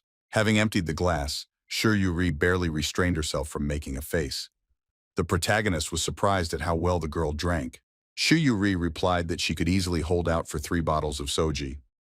At this time, another guest approached the table where our heroes were sitting. It was Kai Honor who greeted the main character and said that they hadn't seen each other for a long time. The guy greeted his old friend in return. Sitting down at the table, Kai Honor said that Kang Jin should have contacted him. The guy replied that he didn't want to distract him from work, after which he asked how he was doing with it. The protagonist suggested that his friend was luckier than other seniors who had not yet been hired. Kai Honor said that commercial banks were still coping, but investment banks would further reduce hiring next year. The guy continued to say that the atmosphere was tense now because KYB and Doer Securities were supposed to soon merge and become the largest in the industry, taking first place. It was good for the investment banking industry, but not for its employees, since mergers always involved layoffs. Kang Jin hoped that his other job would not be in danger. Kai Honor said that even newcomers were asked to leave voluntarily, so he was worried. Then the main character asked where the guy would go if he was fired. The guy replied that he was considering the private investment sector. This conversation upset everyone because they thought that when they found a job, they would be able to relax. But it seems that this was not the case. Kai Honor confirmed this. Some time passed. Having drunk enough alcohol, Kai Honor decided to share his opinion and said that in this country, there were great entrepreneurs, but there were no great investors. Kang Jin listened carefully as Key Honor said that they needed someone who could compete with foreign capital and could withstand the media's attacks after making a profit. The protagonist wondered if such a day would ever come. Kai Honor believed that a genius investor like the Korean Warren Buffett could well appear in the country. At this time, someone called Shiryu Ri. The girl told her interlocutor that they were now in the Kuma beer bar, so he should go inside. After that, the girl told everyone that she had received a call from an older woman named Song A, with whom they were supposed to meet today. But because she was late, the girl called her to come here. Everyone was very surprised by this, and it seemed that for some reason this was not the best idea. Kang Jin was shocked to learn about this and began to worry greatly. Min Young immediately began to ask why the girl invited Song Ah here. Shuyuri was surprised by this because he did not understand what the problem was. At this time, someone had already entered the establishment. The girl, seeing her acquaintances at the table, immediately headed towards them. As she got closer, her steps became slower, and eventually she simply stopped as if she had seen something unusual. A flustered Kang Jin turned back and timidly looked at Song Ah, unable to say anything other than her name. The girl looked at the main character in surprise, not believing that she really saw him in front of her now. It turned out that this was Song Ah and Kang Jin's first meeting since their breakup. After some time, Song Ah and Kang Jin went to another establishment to talk about everything in private. The girl recalled that 2 years had already passed since their separation. It was clear that the main character was not very happy with their sudden meeting. Finally, he asked if Song Ah was still dating the older man. The girl confirmed this and said that everything was fine between them. It was about a guy named Ko Jun-hyun Ren, the third son of the owner of a large corporation, GH Construction, and one day he briefly visited the school festival. Soon after the main character went into the army, his friend Min Young angrily informed him that Song Ah had started dating this guy. That's why Kang Jin is looking at his ex-girlfriend with such dissatisfaction and indifference right now. Song A felt this very well, which made her feel uneasy. She was very ashamed to even look the guy in the eyes. The main character noticed that the girl had changed a lot, because before she was much more modest. Song A replied that a lot of time had passed, and people had changed. Unexpectedly, she asked for forgiveness for breaking up with Kang Jin during a difficult period for him. The guy answered without enthusiasm that the past could not be returned. The girl continued to remember the past and say that she really liked the main character. These words surprised Kang Jin, but at the same time, for obvious reasons, they made him angry. Song A knew that it might sound strange, but it was true. From the moment she first met him, she realized that he was different from others, so she always felt confident in him. Hearing all this, Kang Jin asked with displeasure why, in that case, they had to part. The girl calmly explained that she simply took advantage of the opportunity. Song A couldn't say anything in her defense, because after all, it was she who put an end to their relationship because she wanted to achieve her dream. These words surprised the main character, so he asked what kind of dream the girl was talking about. Song A was in no hurry to answer this question, but only smiled faintly. Still, she got up from the table, deciding that it was time for her to leave. Suddenly, Kang Jin also jumped up from his seat and again asked what dream the girl was talking about. Before leaving, Song Ah looked at the protagonist one last time and still answered his question. Some time passed and Kang Jin sat alone and thought about the words of the girl who said that her dream was to achieve success. The guy remembered that 2 years ago, even before he was able to hold his father's funeral, they lost their home. Their relatives turned away from them, and to top it all off, there was a message from Song A about their breakup. At that moment, the main character felt like everything was falling apart right before his eyes. Without even having time to grieve, the guy went into the army, and therefore his mother, left completely alone, was forced to work a lot to make ends meet. Then, thanks to Tech GYU, the main characters earned 1.24 billion won, and then another 60 million won through a successful investment. You could say that this money came quite easily. Kang Jin wondered what success meant to his ex-girlfriend and wondered if 1.3 billion won was enough for that. The main character immediately stopped his thoughts when he saw in front of him that same eagle surrounded by a mysterious aura. The guy was not at all surprised by his appearance, perhaps because he was already very drunk. He handed the bird a glass of alcohol and asked if she would drink with him. The bird didn't react to this at all, since it was here for a completely different reason. Then Kang Jin asked what she was going to show him this time. The next moment, the large eagle flapped its wings and flew into the air, emitting an aura along the way. The bird quickly flew over the protagonist's head, leaving behind a trail of mysterious energy. Kang Jin sat quietly in place and humbly waited for the prediction to appear. Finally seeing the inscription, the guy smiled slightly and thought that it really was so. After this, the joyful protagonist raised his glass of alcohol, believing that this was his future. Despite the late hour, Kang Jin came to his friend again and, entering the apartment, loudly asked him to wake up and let him in.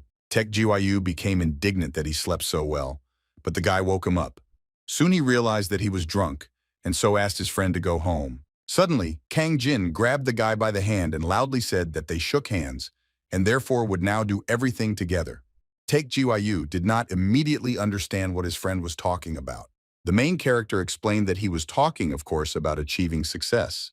Taek Ji-woo was very surprised by the unexpectedness. Some time passed. Morning came in a quiet residential area of the metropolis. Large, multi-story buildings were illuminated by the clear sun. Kang Jin woke up from a long sleep, and the first thing he felt was a severe headache. The guy also did not raise why he slept in the apartment of his house. Taek Ji-woo turned to the main character and said that he ordered him a hangover burger. Kang Jin thought that they should discuss what the hangover soup was for. After that, Taek Ji-woo asked his friend what happened last night. The guy was surprised by this, not understanding why he was asked about this. Soon the main character remembered that last night he saw an eagle, which was a harbinger of another prediction. Suddenly, Kang Jin said slightly nervously that he did not remember the essence of that prediction. Taek Ji-woo was shocked by these words. The guy immediately started asking her if his friend remembered the oath and their handshake. Kang Jin replied that he remembered, but suggested discussing everything after eating. The main character then asked his friend if he had ever done any investing before, to which he received negative answers. After this, Taek Ji-woo remembered that Kang Jin used to be a member of the Practical Investment Club. The protagonist confirmed this by saying that he had studied the topic a little and even invested money at one time. However, the guy recalled that it was not the best experience because at best, he invested 1 million won, and even then he lost half of the amount. Taek Ji-woo was surprised by this and did not understand. But how is it possible? Because his friend studied business. Kang Jin justified himself by saying that he had only been in that club for 1 year. Then the main character asked the guy how much money he had in his account. Taek Ji-woo replied that together with his friend's money, he had 13.8 billion won. Then Kang Jin thought about the fact that ordinary people would never even see such a sum in their lives, so the question arose of what they could do with such money now. In investments, the size of the capital was decisive, because in order to earn 100 million from 10 million, you had to get a return of 1,000%. At the same time, in order to achieve the same result with 10 billion, it was necessary to receive only 1% of income. That's why Taek Ji-woo was able to earn 700 million won so easily when he invested in oil. But he should not forget that if it failed, the losses would also be huge. Suddenly, the guy asked how they would start their business. Kang Jin didn't understand why his friend needed to invest at all, since he had 13 billion won in his account. To this, Taek Ji-woo easily replied that the more money there was, the better. It was hard to argue with such an opinion. Taek Ji-woo continued to say that, among other things, it was just fun, like in a game. Kang Jin thought that earning money was fun only until you started losing it. Next, Taek Ji-woo asked if his friend had anything he wanted to do after he earned more money. After thinking for a bit, the guy couldn't answer this question. After that, Kang Jin thought that in order for them to start investing, they needed foresight, and for that they had to wait for the eagle and the appearance of a mysterious aura. However, it was unclear when and how this would happen. The protagonist was not sure, but it was like a reflex that was awakened when he encountered certain information. The guy wondered if he could really foresee financial issues, as Taek Ji-woo had said. He thought that in that case he needed information. Some time has passed. For the past few days, Kang Jin has been reading all the current economic articles and looking at the stocks of large companies that were listed on the stock exchange. In investments, information was as important as capital, because stock prices, oil, gold, exchange rates, and bond yields fluctuated depending on it. By publishing information in the public space, the protagonist could learn both good and bad news about the company, but publicly available information was of little value. Kang Jin studied the charts and saw that the stocks with good news had already risen, while those with bad news had already fallen, so there was nothing more to catch here. Since the guy couldn't find anything interesting, he decided that he needed insider information like the one about Mountain Hill or OPEC. Taek Ji-woo was still optimistic and encouraged his friend by saying that even with the gift of foresight, events could not happen instantly. After that, Take GYU thought that while they had time, they should make a draft of a contract on how they would split the profits in half. The guy believed that the closer people were, the clearer such things should be. Kang Jin, signing the documents, believed that his friend was really true. After this, the main character decided to go outside to drink coffee since he was not at home, but suddenly his attention was drawn to a phone call. The guy took the phone in his hand and saw that some unknown number was calling him. Kang Jin assumed that it could just be spam, but he answered the call. The young girl's voice was the same and asked if she had spoken to Kang Jin. The guy confirmed this and asked who had called him. It turned out that it was Shin Yu-ri. The main character began to remember that it was that first-year student with blonde hair, so he decided to listen to why she called him. Suddenly the girl asked the guy if he had any free time now. The main character was very surprised by this question. The next moment, Shin Yu-ri, a little embarrassed, suggested to the guy that they meet and have coffee together. Soon the main character approached the establishment to which Shin Yu-ri invited him. Kang Jin entered inside and began to look around to find his friend. Shin Yu-ri, who was already here, saw the guy first, and so she called out to him loudly. The girl waved her hand and said that she was here trying to attract the attention of the main character to herself. After they sat down at the table and ordered coffee, Shin Yu-ri thanked the guy for coming, despite Kang Jin's sudden request. Kang Jin replied that he was just visiting a friend nearby. Then the girl asked why the guy was looking at her like that. The main character replied that she looked like a member of one of the girls' groups that he saw in the army. Shin Yu-ri. The girl was embarrassed and asked if Kang Jin really thought that she was beautiful. The guy thought to himself that it was a fact. After that, the main character asked what the girl was doing in Gangnam. She replied that she lived in Cheongdam, and fortunately, the guy's friend lived not far from here. Kang Jin was surprised by this coincidence because he was just about to drink coffee. After that, the guy thought that it was surprising that the girl lived in Cheongdam, which was one of the most prestigious areas. Then the main character asked why Shin Yu-ri wanted to meet him. The girl timidly answered that she wanted to ask him for forgiveness. The girl lowered her head and said that she rarely attended such gatherings and really didn't know that there was something between the guy and her friend in the past. Kang Jin asked her not to worry about it. Shin Yu-ri was glad to hear this, after which she asked if the main character was going to return to university next year. The guy answered that if nothing serious happened, then that's how it would be. After this, the girl, realizing that this was unexpected, timidly began to ask Kang Jin to do her one favor. The guy immediately asked what favor he was talking about. For a while, Shin Yu-ri was embarrassed and couldn't say everything directly.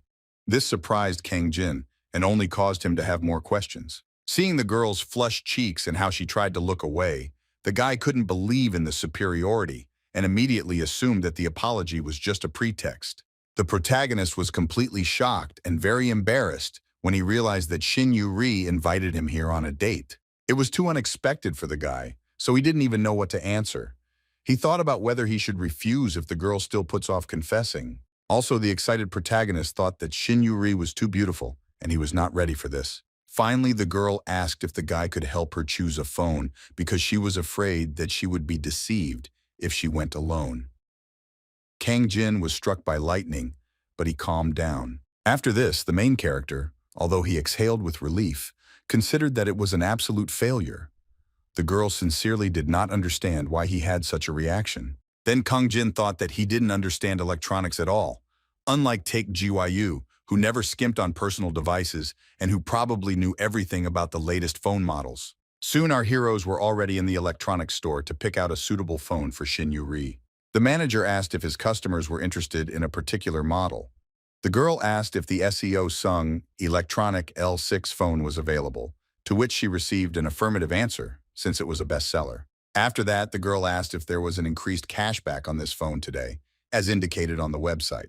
The manager confirmed this and told about the subsidies. Kang Jin was surprised at how difficult it had become to simply buy a phone. The guy also assumed that Shin Yu-ri herself was quite knowledgeable about electronics, so it was unclear why she invited him along. Nevertheless, the main character decided to look at the new gadget for himself. While looking through the assortment on display, Kang Jin suddenly stopped because one of the phones caught his attention. The guy was surprised at what the new L6 phone model was like, because before the army he had been using the L6 model for a long time. Suddenly, in the reflection on the screen, the main character saw that same mysterious energy, which surprised him greatly with its suddenness. Looking to the side, Kang Jin began to watch as a huge eagle emitting a bright light, began to fly through the wall in order to get closer to him. The guy was impatiently waiting for the bird to fly over him because he knew very well what would happen after that. Finally, the main character began to watch, as the smoke that remained after the eagle's flight began to gather into clumps, forming that long-awaited prediction. Very soon, Kang Jin was able to read that the L6 model phone would be a limited edition. This message really surprised the guy. The main character looked without enthusiasm at the text that hung in the air in front of him and could not understand what this prediction meant. Suddenly, Shin Yu-ri turned to the guy and saw that he was staring at something and asked what he was so puzzled about. Kang Jin immediately came up with an excuse and replied that he simply saw a mosquito. After this, the main character supposedly assumed that it just seemed that way to him. At the same time, he thought that the predictions definitely weren't just imagining things to him. Kang Jin smiled faintly because he still couldn't believe that he had finally received a new message. After that, our heroes left the store and began to walk around the city. The girl said that she bought a blue phone because there was no pink one. Shin Yu-ri thought that she should take good care of it. Suddenly, Kang Jin said that this phone model would most likely be discontinued soon. The girl was surprised by this and asked why the main character thought so. Kang Jin immediately realized that he had said too much, because at that moment he was thinking about the prediction. The guy quickly replied that it was just a joke, after which he decided to leave. Shin Yu-ri was again surprised by the words of her new acquaintance. Without explaining anything, Kang Jin quickly ran away, leaving the girl and saying in the end that they would see each other again, but later. Shin Yu-ri was a little upset about this because she was still planning to treat the guy to food as a token of gratitude for his help. Soon the main character ran to Taek Gyu's house and began to loudly call his friend to tell him what had happened to him. Taek Gyu didn't understand what the guy Kang Jin was so excited about. He continued to loudly say that it was about the SEO-Sung electronic L6 smartphone. Suddenly, Taek Gyu showed his phone and asked if it was about him. The protagonist confirmed this but asked why it was pink. The guy replied that many people like this color. After Kang Jin told him everything that had happened to him, Taek Gyu asked if his friend had touched the phone and seen predictions that this model would soon be discontinued. The main character confirmed this, but did not know what the reason was because SEO-Sung Electronic produced a wide range of smartphones from budget to premium class, and the L series was their flagship. Now, the premium smartphone market has been dominated by Enpli with their N phone, but it would not be an exaggeration to say that SEO-Sung's L series has also shared this market. In terms of sales volume and profits from high-end phones, Enplay was significantly ahead, so the L6 model was developed to compete with them. The previous L5 model had global sales of 50 million units, which was a staggering figure, and now the L6 model was expected to sell over 70 million units. Taek Gyu said that this phone was still selling well all over the world. That's why the protagonist didn't bring up why it was going to be discontinued soon. Then Taek Gyu suggested that perhaps the matter was in patent disputes, because they said that more than 200,000 patents were involved in one smartphone. SEO-Sung Electronic was one of the leading IT manufacturers in the world. Because of this, they were involved in several patent disputes in different countries, including against Enpli. Kang Jin believed that even if they lost the dispute, the company usually simply compensated for the damage and the cost of the patent, and rarely did this lead to a stop in sales. Taek Gyu agreed with this because, in addition to everything else in terms of the SEO patent, Sung Electronic occupied a leading position. This company started producing phones in the 2G era, and as a result, they have accumulated a huge number of patents related to communications and technology. Even when SEO-Sung Electronic found themselves involved in a patent design dispute with Enpli, they fought back with communications patents as their weapon against their competitor. Kang Jin thought that the main question they were facing now was the reason for the phone being discontinued and when it would happen. The guy asked if his friend knew about the problems with SEO-Sung products. Taek Gyu replied that even if there were any, the company would simply repair the phone or return the money. It was true because one smartphone contained many functions.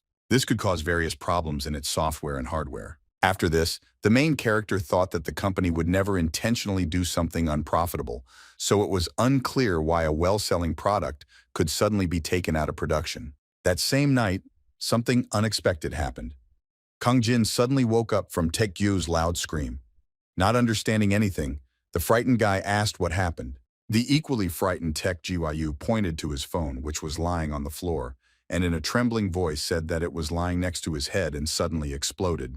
The guy continued to say that he was charging his phone while playing the game, and when he went to bed, it exploded, even though both the charger and the phone were original. Tech GYU couldn't believe that his new phone exploded like a bomb just a week after buying it. Kang Jin said that if he had known about this, he would have warned the girl not to buy it.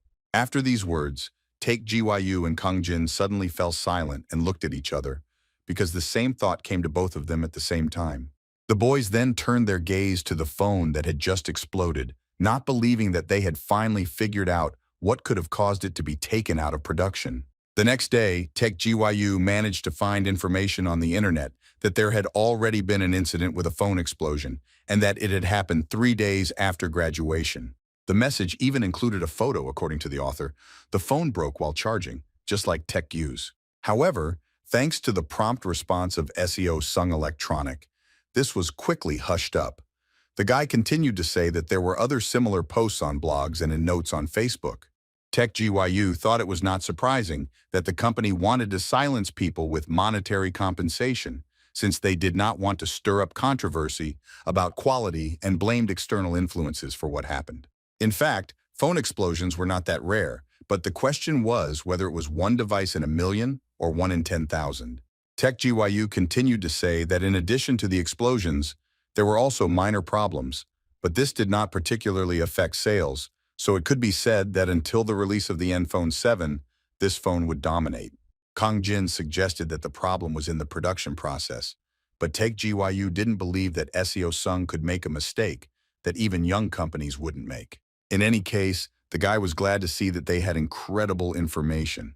The main character thought that there was no need to rush because SEO Sung was not going to act yet. The guy continued to say that selling Bitcoin was not an investment and they were just countering the risks because even if the exchange had not gone bankrupt, they still would not have lost anything. The protagonist then suggested that decommissioning would be inevitable, but they needed to determine the timing and consequences to decide how to invest. Still, Kang Jin felt that they should observe the situation for a few more days before making any decisions. The next day, our heroes contacted the official SEO Sung service. The worker who came to the call took the broken phone and said that they would report the reason after the investigation. The worker also said that one important condition for receiving compensation was that the victim should not publish information about the explosion on the internet until the results of the investigation were released. When the man left, Kang Jin assumed that there had already been quite a few similar cases, since the worker was not a contractor but an employee of the company itself, who was not even surprised to see the state of the phone. The main characters continued to say that if it had just been a malfunction of the device and it would not have been taken out of production, but the explosion was a different matter. Phones were especially sensitive to safety issues because they were always on a person's person, and if an explosion had occurred while Tech GYU was speaking, the guy could have been seriously injured. After this, Kang Jin felt that at this rate, this could become a reason for canceling sales. The guy continued to say that the company's annual profit exceeded 30 trillion won, which was distributed among semiconductors, displays, home appliances, and more, and 40% of that profit came from smartphones. Therefore, if L6 is discontinued, the company will lose 40% of its profits. Tech GYU believed that everything would not be so bad since they had mid- and low-end devices in previous models. Then the main character asked each other to think about the money from the return, because if each phone cost 1 million won, then the amount of compensation would be 6 trillion. However, there was still a question about how they should invest, because if they had predicted good news, they would have simply bought shares. But now, there were few options. Tech GYU asked if this wasn't a case where short selling was used. Kang Jin confirmed this and believed that since his friend's company was foreign, there shouldn't have been any problems. The guy went on to say that short selling involved borrowing shares from a broker, selling them, buying them back at a cheaper price, and returning them. But there was still the question of profit margin. Even if you sell shares for 100 million and buy them back for 10 million, the profit margin will be limited to 99%, but no share will fall that much. Kang Jin continued to reason that if they invest 13 billion won, they could earn 4 billion, and even that was already a huge profit. However, the guy wanted to get at least a little more, and therefore began to think whether there was a way to increase future profits. Then Take GYU suggested using futures and options. The protagonist replied that he didn't really understand derivatives. After that, the guy continued to think about the fact that now they had $12.5 million, which meant that this was enough to take this issue seriously. Kang Jin then said that they needed someone who understood derivatives, but not Hyunju, because if she asked what they based it on, they wouldn't have a good answer. Tech GYU suggested that the guy say that he trusted his prediction, but Kang Jin felt that in such situations, Hyunju's anger could not be underestimated. The main character thought for a bit and said that he knew a man named Park Sang-yup. He was the former president of the investment club. The guy continued to say that some people called this man crazy. However, there were also those who considered him a genius. It seemed that Kang Jin belonged to this category of people. There were two types of genius in the world, those who were brilliant in several areas and those who excelled in only one. Park Sang-yob, she belonged to the second group. He grew up in Australia and so had no problems with English, but his overall grades were below average. The reason he was accepted into a Korean university as a student with special talents was because he was a mathematical prodigy. Attending fourth-year classes from the first day, he became fixated on a problem given by the professor and solved it in 3 days and 3 nights without food or sleep. Then he accidentally joined the CAL2 ARI investment club and became interested in the stock market, immersing himself in it completely.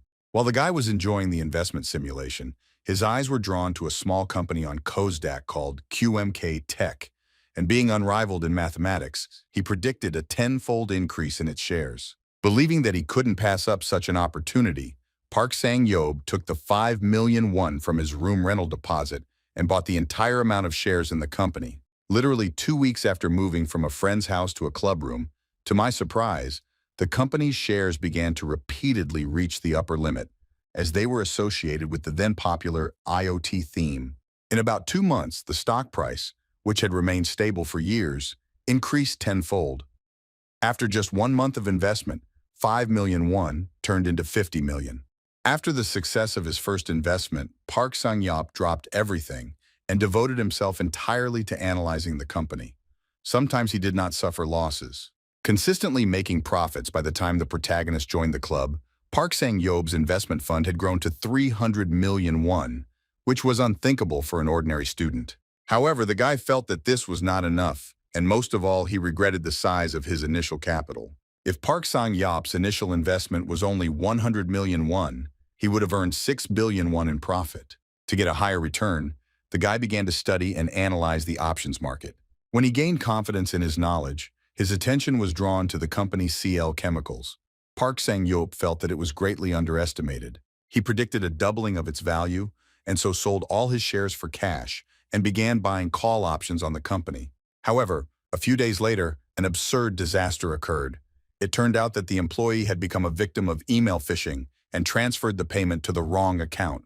Because of this, 20% of the company's operating profit for the quarter, or $27 million, was irretrievably lost. Due to this unexpected bad news, the company's stock prices began to fall sharply, and the value of the call options that Park Sang-yup had bought immediately collapsed. Instead of liquidating his position, he took a risk and borrowed money from loan sharks at the maximum legal interest rate to buy even more call options. On the day the option expired, the stock price did not recover, and so the more than 300 million won that the guy had invested was lost. When he was unable to repay the debt, illegal collection methods by loan sharks began, and so Park Sang-yup went into hiding. After some time, the price of CL Chemicals shares skyrocketed, but that was a different story. If the guy had bought the actual shares, his 300 million won investment would have turned into 700 million. After some time, Kang Jin was able to find Park Sang-yup's phone number and arrange a meeting with him. The inconspicuous guy was a little embarrassed and asked if the main character could pay for him. Kang Jin reminded him that the guy had previously paid for everyone and now it was his turn. After that, Kang Jin introduced the guy to Take GYU. He immediately remembered him because he was the same friend who bought bitcoins back in middle school. Park Sang-yup was sorry that the guy couldn't find the code word because now he would be rich. Kang Jin didn't dwell on it and asked what his old friend was doing now. Park Sang-yup said that for a while he did any job he could find. He worked in construction and as a driver, and now he works as a math tutor. The guy continued to say that he earned money with blood and sweat, and now understood how valuable even 100 won coin was. However, he still had about 2 million left to pay off in debt. Kang Jin heard this and thought that this guy went from millions to debts overnight, and in his place, many would have probably given up, but not this guy. Soon, Park Sang-yop asked what the main thing was for, and the guy replied that he wanted to know more about futures and options. Then the guy started to tell that futures and options were derivatives. Then he asked if Kang Jin knew what the difference was between them, but he quickly realized that he should tell about that too. Futures are contracts where both parties agree to trade a certain amount of a commodity in the future. In simple terms, it was a promise to trade at a certain price to prevent the value from falling. Whether the investor would be in the black or in the red depended on the price on the date of the contract. Regardless of the profit or loss, both parties were obligated to complete the transaction. Kang Jin carefully wrote everything down, and Park Sang-yop continued to explain that in the case of options, a person sold the right to trade. Options were also based on an expiration date, and each had both a seller and a buyer, but only the buyer had the right to exercise the option. That is, in futures trading, the seller and the buyer were obliged to make a deal, and when using options, the seller always followed the buyer's decision, for which he received mandatory payment. Taek Gyu suddenly asked if that didn't leave the options seller at a disadvantage. Park Sang-yop replied that that was the most interesting part of options. At first glance, it might seem that way, but in the market, the seller's winning percentage was higher because he had unlimited risks, but at the same time, they acted carefully. Then Taek Gyu clarified that from the point of view of the option buyer, he won both when the stock rose and when it fell. Park Sang-yop replied that this was approximately correct and decided to give an example. With a put option, the buyer wins if the price of the stock, which was worth $200 million at the time of the transaction, goes down. When the option expires and the stock price is $10 million, the buyer will be able to make 9,000 times that profit. Meanwhile, Kang Jin continued to carefully write all this down in order to understand and not forget. Park Sang-yop continued to say that if the buyer had bought this option for 1 billion won, his profit would have been 9 trillion.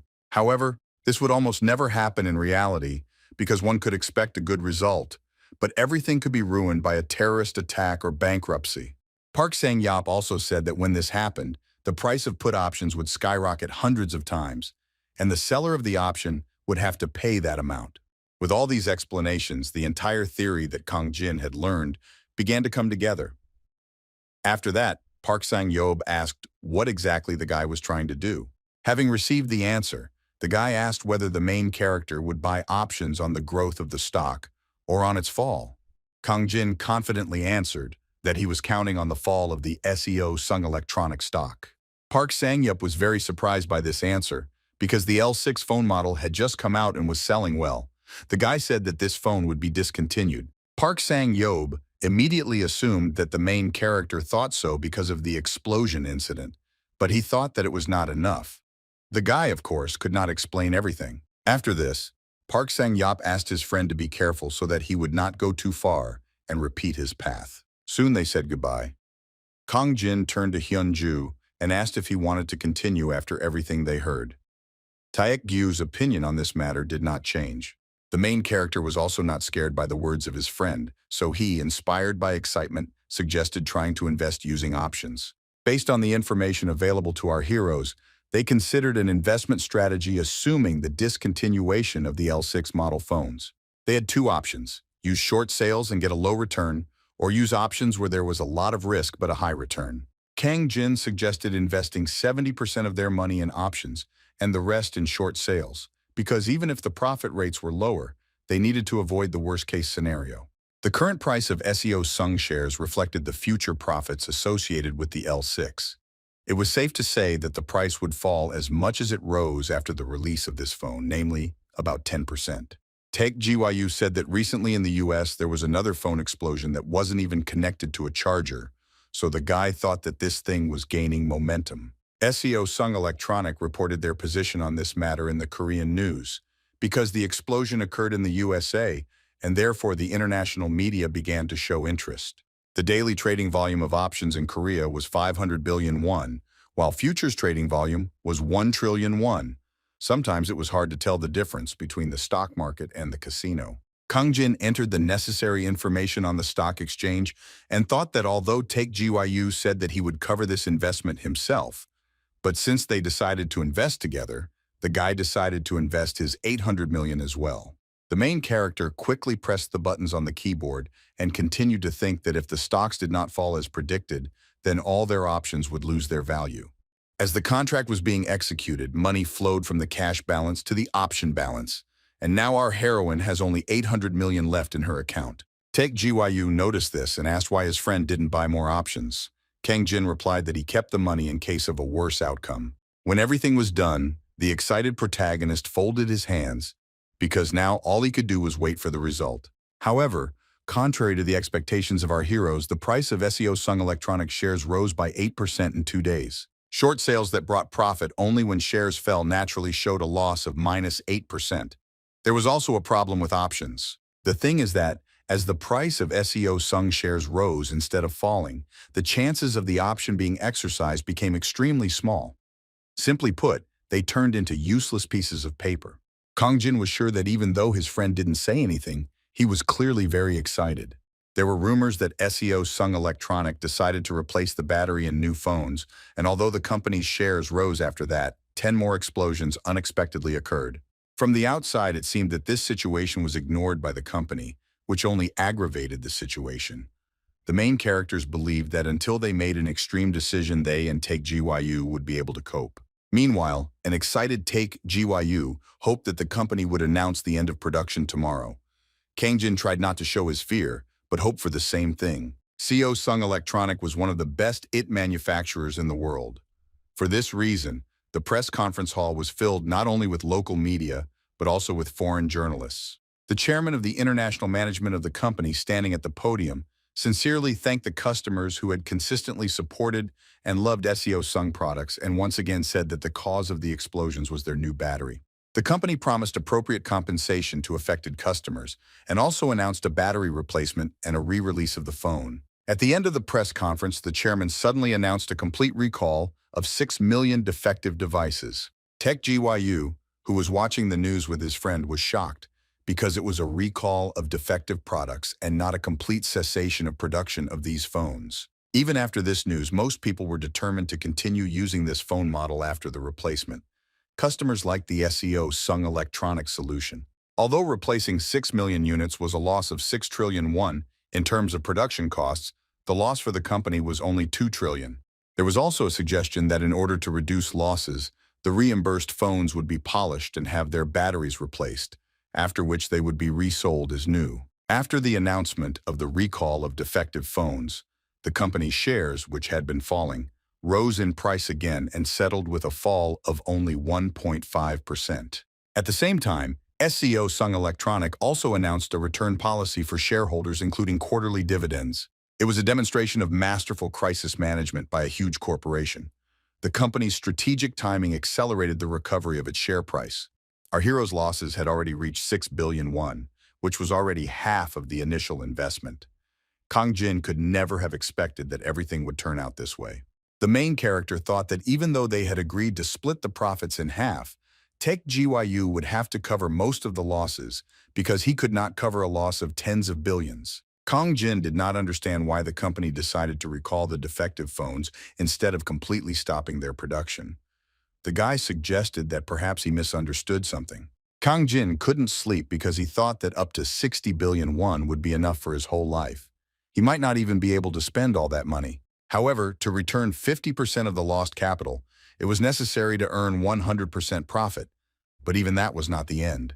If the main character does not return the capital and does not increase it, then after the expiration of the option, even the remaining billions will disappear. Kang Jin didn't understand what he was supposed to do now. He lay in bed and wondered if he should have gone out while he still had the chance. This fear was choking him. Suddenly, the main character stood up sharply because he heard that Taek Gyu, despite the late hour, was also not sleeping. Kang Jin asked why his friend wasn't sleeping. Taek Gyu replied that he had just woken up because the main character was moaning in his sleep. Then the guy suggested going for a beer. After some time, our heroes were already on the street. Taek Gyu asked if SEO-Sung shares had grown even more, but Kang Jin did not know this. Most people were worried about the stock price falling, but our heroes were worried about it growing. The main character only knew that the L6 would definitely be taken out of production. Suddenly, the boy asked if his friend blamed him for their failures. Taek Gyu didn't understand why he had to blame him. Kang Jin thought that this situation arose because of his prediction. Taek Gyu didn't agree with this because he was the one who first suggested investing. The guy then said that this was not the end, because recalling defective smartphones might not solve the problem that had arisen. Kang Jin immediately began to think that although SEO Sung stated that the problem was in the battery, perhaps the problem was actually in something else. It was impossible to say with certainty that our heroes were completely wrong. The only problem was time, because there was not much time left before the expiration of the option. Only a week after CEO Sung's announcement at the press conference, the recall of the defective smartphone finally began. 30,000 new points of sale were opened in one day. Those who received a replacement phone and new customers were very satisfied. Thanks to the successful resolution of uncertainties, the price of SEO Sung shares began to rise again. Meanwhile, our heroes' losses had increased to more than 9 billion won. Out of 13 billion, they only had 3.6 billion left. The only thing that made Kang Jin happy was that they luckily made some short sales, because if they had only invested in options, they would hardly have had any money left. Taek Gyu couldn't believe that the money he earned on Bitcoin had simply evaporated because the options they had bought were now worthless and couldn't be sold. Kang Jin looked at the stock prices and thought that although they still had 3.6 billion left, it was no consolation. The guy himself had already lost 600 million. The main character continued to think that next week, if nothing happens for them, everything will really end. And the reason for this was the wrong prediction. At that moment, Kang Jin remembered the words of his friend, who asked the guy to be careful with options. The main character assumed that the same thing would happen to him. Taek Gyu regretted that he didn't invest more money during the OPEC meeting, and Kang Jin continued to think that his prediction was wrong or that he missed something. Suddenly, Taek Gyu fell onto the bed and loudly declared that he had lived just fine without this money before. A passenger plane was flying high in the sky.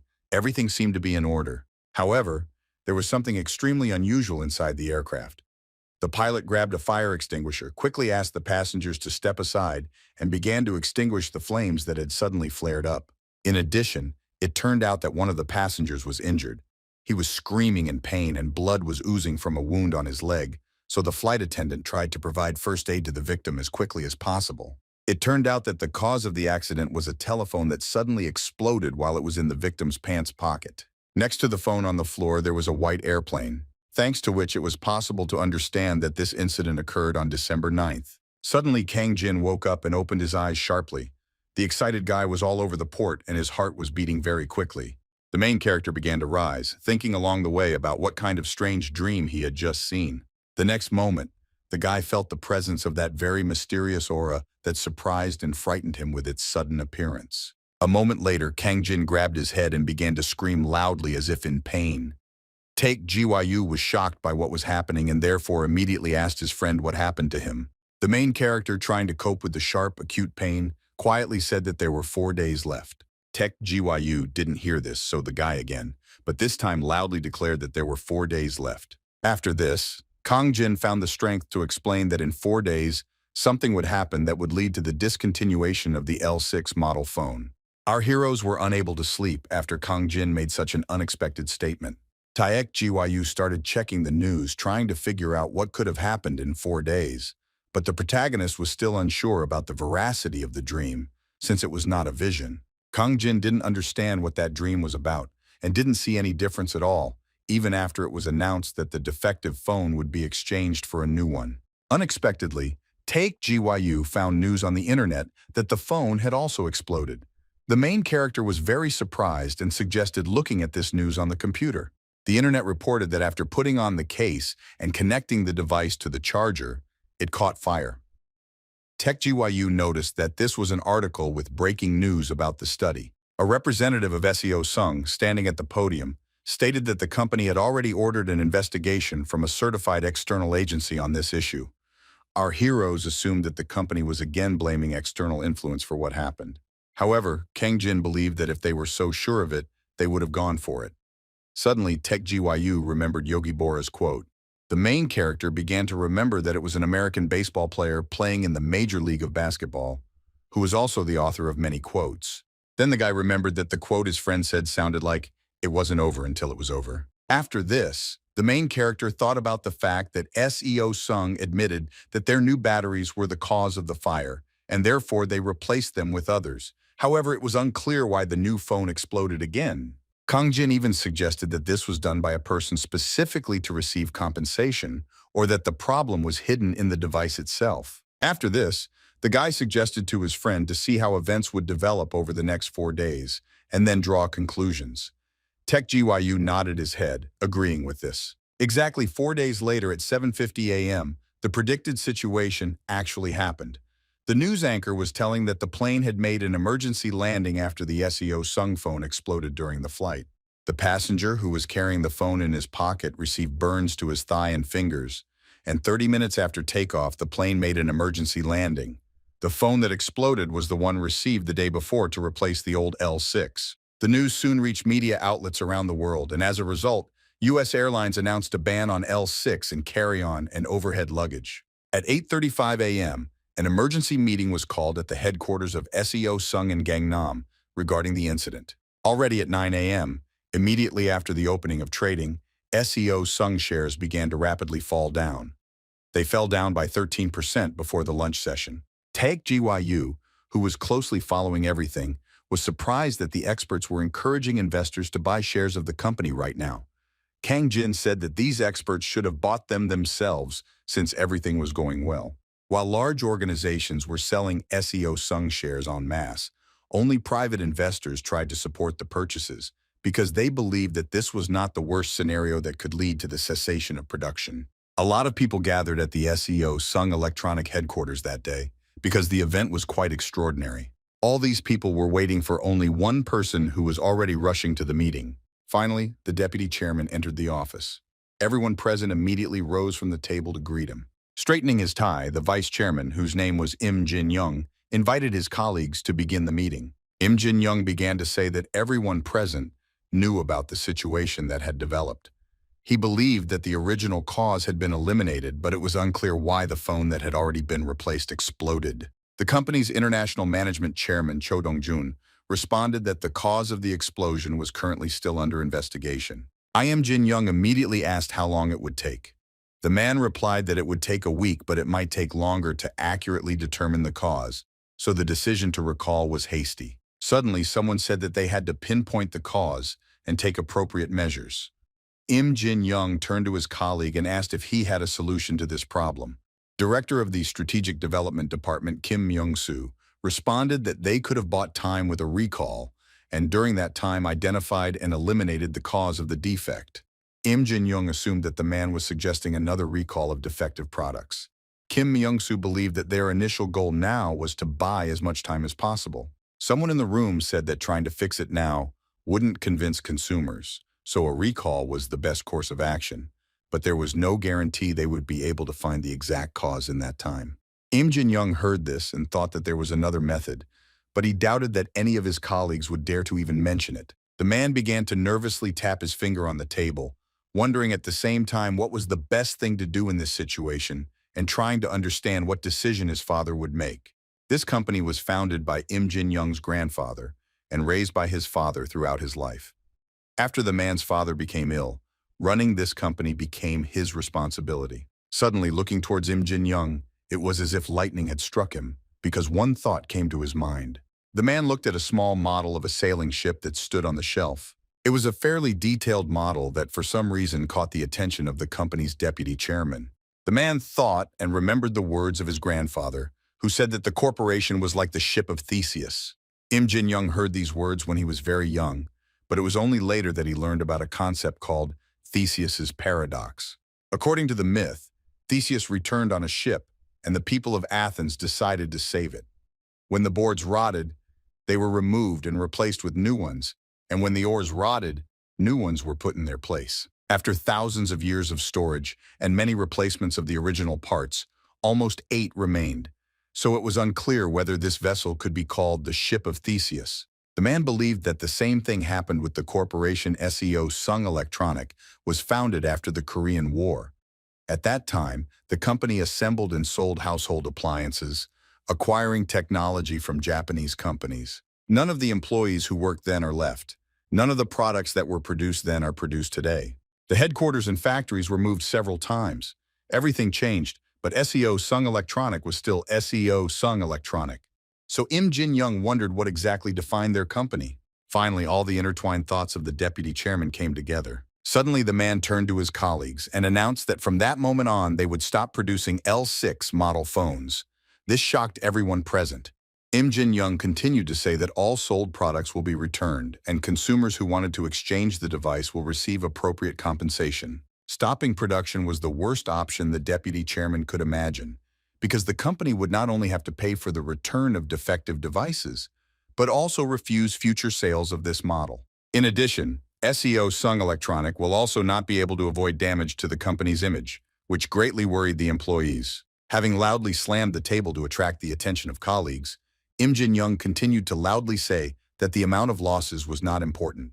The man was sure that they would still be able to earn money again, but if the company lost trust, it would be the real end for it.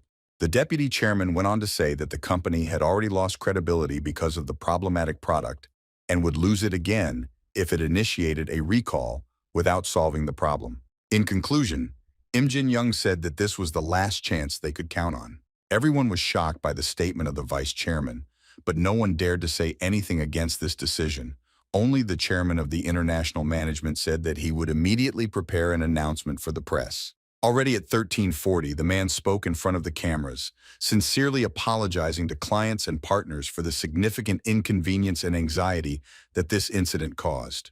The chairman continued to say that while the investigation and detailed examination were ongoing, the company made a decision with the utmost attention to the safety of its customers. Finally, the man announced that SEO Sung Electronic had decided to stop selling and exchanging the L6 phone. Taek Ji-woo and Kang Jin, who were following the news, were shocked. The main character, frozen in place in surprise, continued to look closely at the monitor, trying to find out more details. Journalists asked the chairman whose decision it was and whether the company had an action plan in case of consequences of the cessation of production. Unexpectedly, Taek Ji-woo and Kang Jin silently looked at each other because they already understood what this news meant to them. The main character was so surprised that he dropped his phone from his hands, causing it to fall to the floor and break, but the guy didn't care at all. The next moment, our heroes loudly screamed with happiness, rejoicing that the phone, according to the prophecy, was taken out of production. Even passers-by on the street heard these screams. This news quickly spread across the internet. People, wherever they were, quickly discussed it and followed the promotions of the company SEO Sung Electronic. After the conference, even private investors began selling their shares. Experts estimated the expected loss from the discontinuation of the L6B model phone at 50 trillion won. This was the first low point for SEO Sung since the 2008 financial crisis. The Korean Stock Exchange, which dealt with securities and investments, was in turmoil. It was Black Tuesday, which was later recorded in the history of the Korean stock market. Executive Director Park Chung-il was shocked by the news that his subordinates reported to him. He asked the man to repeat everything again, and he said again that the losses on the recently issued option had already exceeded 1,000 times. Further, the subordinate suggested that even before the incident, someone had purchased SEO Sung Electronic options through Golden Gate.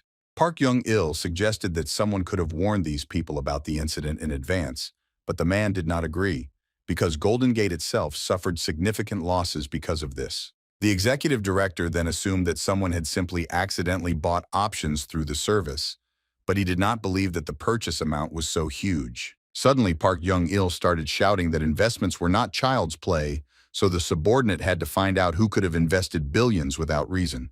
The frightened man immediately ran out of the office. After this, the executive director exhaled heavily, not understanding who these mysterious investors could be. At this time, Taek Ji-woo and Kang Jin were staring at the screen without taking their eyes off the screen, closely monitoring the change in the stock price of SEO Sung Electronic.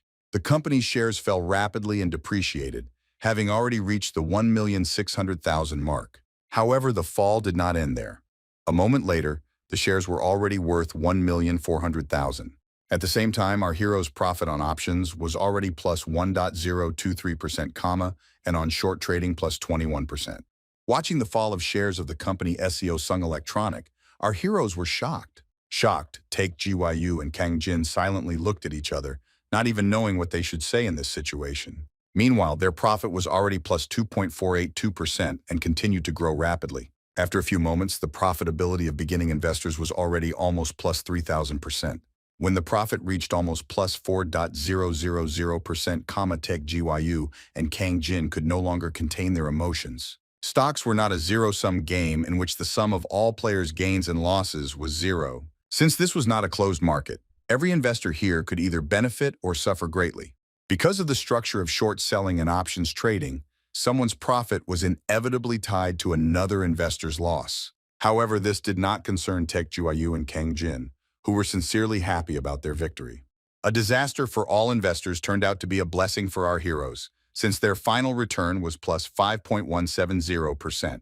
The 13 billion invested turned into a profit exceeding 50 times growth and increased to 685 billion won. From billionaires, our heroes became multi-billionaires in a couple of moments, which they were infinitely happy about. Our heroes closed the short sale and locked in their profits. Their final return was an incredible plus 5,170%. Tech GYU was surprised to count the zeros in the huge amount they had managed to earn, because it was 685 billion won. The guy then suggested that if the stocks fell even more by the expiration date, it would be a real jackpot. Kang Jin thought that in that case, they would easily earn 1 trillion. The main character could not believe that they managed to earn a sum with so many zeros. He suddenly asked how much he owed his friend. Dude, let me remind you that they agreed to split the profits in half, and after deducting the principal capital of 13 billion, he had to give the main character half of 672 billion. This amount was 336 billion won. Kang Jin was fascinated by this amount and asked if the bills would reach the height of the building if they were stacked together. Then the main character began to think that just recently he was a poor guy and now he had 336 billion. However, he was worried about whether he could get such a sum of money. Kang Jin's initial capital was only 800 million, so the guy believed that in the event of losses, it would be Tech GYU who would suffer the most, since he was risking his money a lot. Just a few days ago, he alone was suffering losses of tens of billions, and so it seemed to the main character that taking half of the profits was somehow unfair. Suddenly, Tech GYU turned on the recorder and asked if Kang Jin didn't want to get his share. The protagonist immediately began to deny it. At that moment, Tech GYU thought that there was something behind the guy. However, Tech GYU did not pay much attention to this and continued to say with a smile that thanks to his friend, he not only did not lose 13 billion, but was also able to increase this amount 50 times. Kang Jin thought about the fact that they had a profitable partnership in which one provided information and the other provided capital. Moreover, Tech GYU had agreed to split the profits in half from the very beginning. The main character was very glad that he had a friend who kept his promise, because there were few such people in the world. After that, Kang Jin said that he realized how significant the ability of foresight was, because thanks to just one prediction, he was able to earn hundreds of billions. However, the main character was scared that he would also be able to predict a financial crisis, war, or natural disaster, because he did not even know what to do with such information. Tech GYU responded that in case of unforeseen circumstances, it was better for the guy to keep such information a secret. Kang Jin agreed with this. Then the main character thought that he trusted only his mother more than Tech GYU, so it wasn't scary that the guy knew about his ability. Suddenly, Tech GYU started to rejoice over the fact that he and his friend had become rich. It was really good news, but Kang Jin found it hard to rejoice. The guy was worried whether they were really allowed to get such a primrose during the national crisis, because although the financial market had barely stabilized, the operating profit of SEO-Sung Electronic was already forecast to decrease. Weak smartphone exports are likely to worsen the trade balance starting next month. At the same time, shares of American and Chinese companies rose. Tech GYU encouraged his friend by saying that they were not the reason for the phone being removed from sale. Kang Jin understood this because even if they had done nothing, everything would have happened exactly according to the same scenario. SEO-Sung Electronic shares would have fallen to the bottom anyway, and the KOSPO and KOSDAQ indices would have collapsed along with them. While all the other investors suffered losses, someone was sure to make money, and the main character was glad that, thanks to a coincidence, they were those people. Tech GYU thought that the most important thing now was that they had become super rich, and it was all thanks to the gift of foresight. Kang Jin replied that whether it was with foresight or not, his friend's investment played a key role. The guy was glad that they did not miss such a wonderful opportunity. After that, the main character asked how many people would invest more than 10 billion won in options even knowing the same information as them. Taek Gyu considered these words as a compliment. Then the guy asked how the main character was going to get his money, because if he simply transferred it to his account in a Korean bank, the taxes would be astronomical. Kang Jin thought about it because then the taxes would exceed 150 billion, and in addition, he would have to prove the source of income. Suddenly, Taek Gyu asked if the guy wanted to receive the money in cash. Kang Jin was very surprised by such a proposal, and Taek Gyu asked how many boxes filled with 50,000 bills would be possible. However, the main character replied that this was an unrealistic idea. After that, the guy leaned back in his chair and said that he never thought that he would have such problems, after which he suggested that he should have created his own corporation in an offshore zone. After this, Taek Gyu asked his friend what he was going to do with that kind of money. Since he himself had no ideas yet, he felt a little sorry that everything ended like this. Taek Gyu began to wonder if it was possible to reinvest this money to earn even more. Kang Jin replied that as the capital increased, it became increasingly difficult to earn more at one time. Modern society adhered to a highly developed capitalist model. With the help of money, it was possible to change the world and save lives. For one investment, our heroes earned more than they could spend in their entire lives. They could afford to do nothing and still remain well off for a long time. However, Kang Jin couldn't believe that this was the end. He didn't understand if it was right to be content with this and just stop. Suddenly, the main character remembered the prediction he had made recently and which he had not yet shared with Taek Gyu. That time, everything went as usual.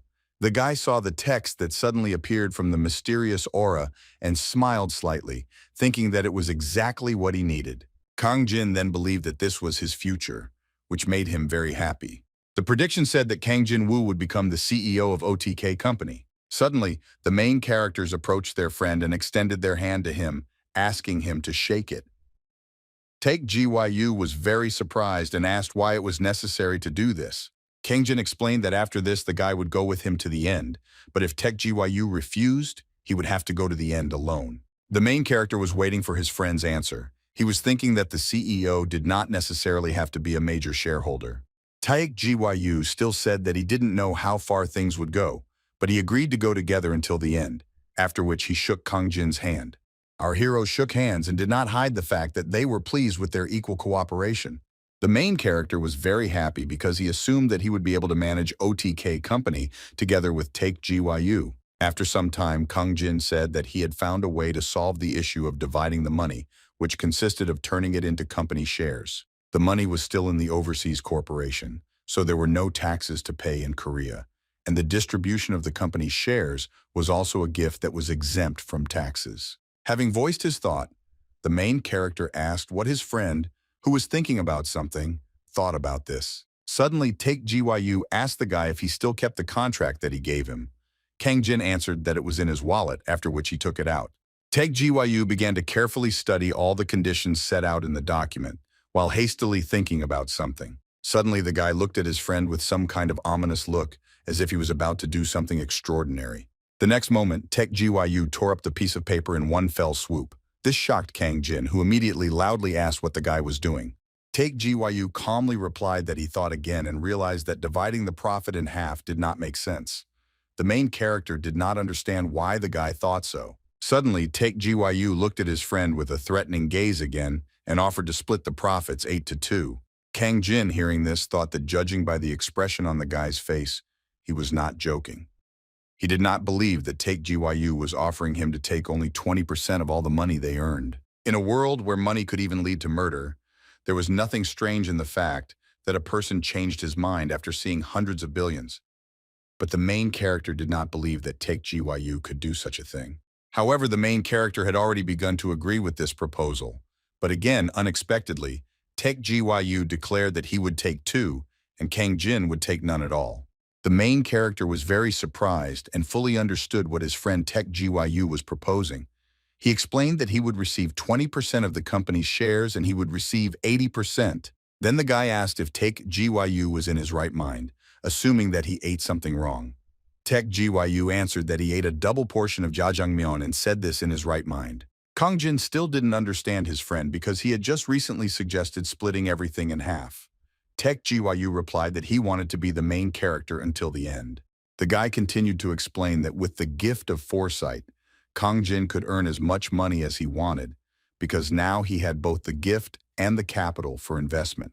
Tech GYU thought that this was a situation in which the main character was now doing all the work and the capital was divided equally, so there was no point in the guy taking only half of the profit. Kang Jin was shocked when he realized that he could now invest on his own, but he still turned to his friend because he thought it would be better regardless of their relationship.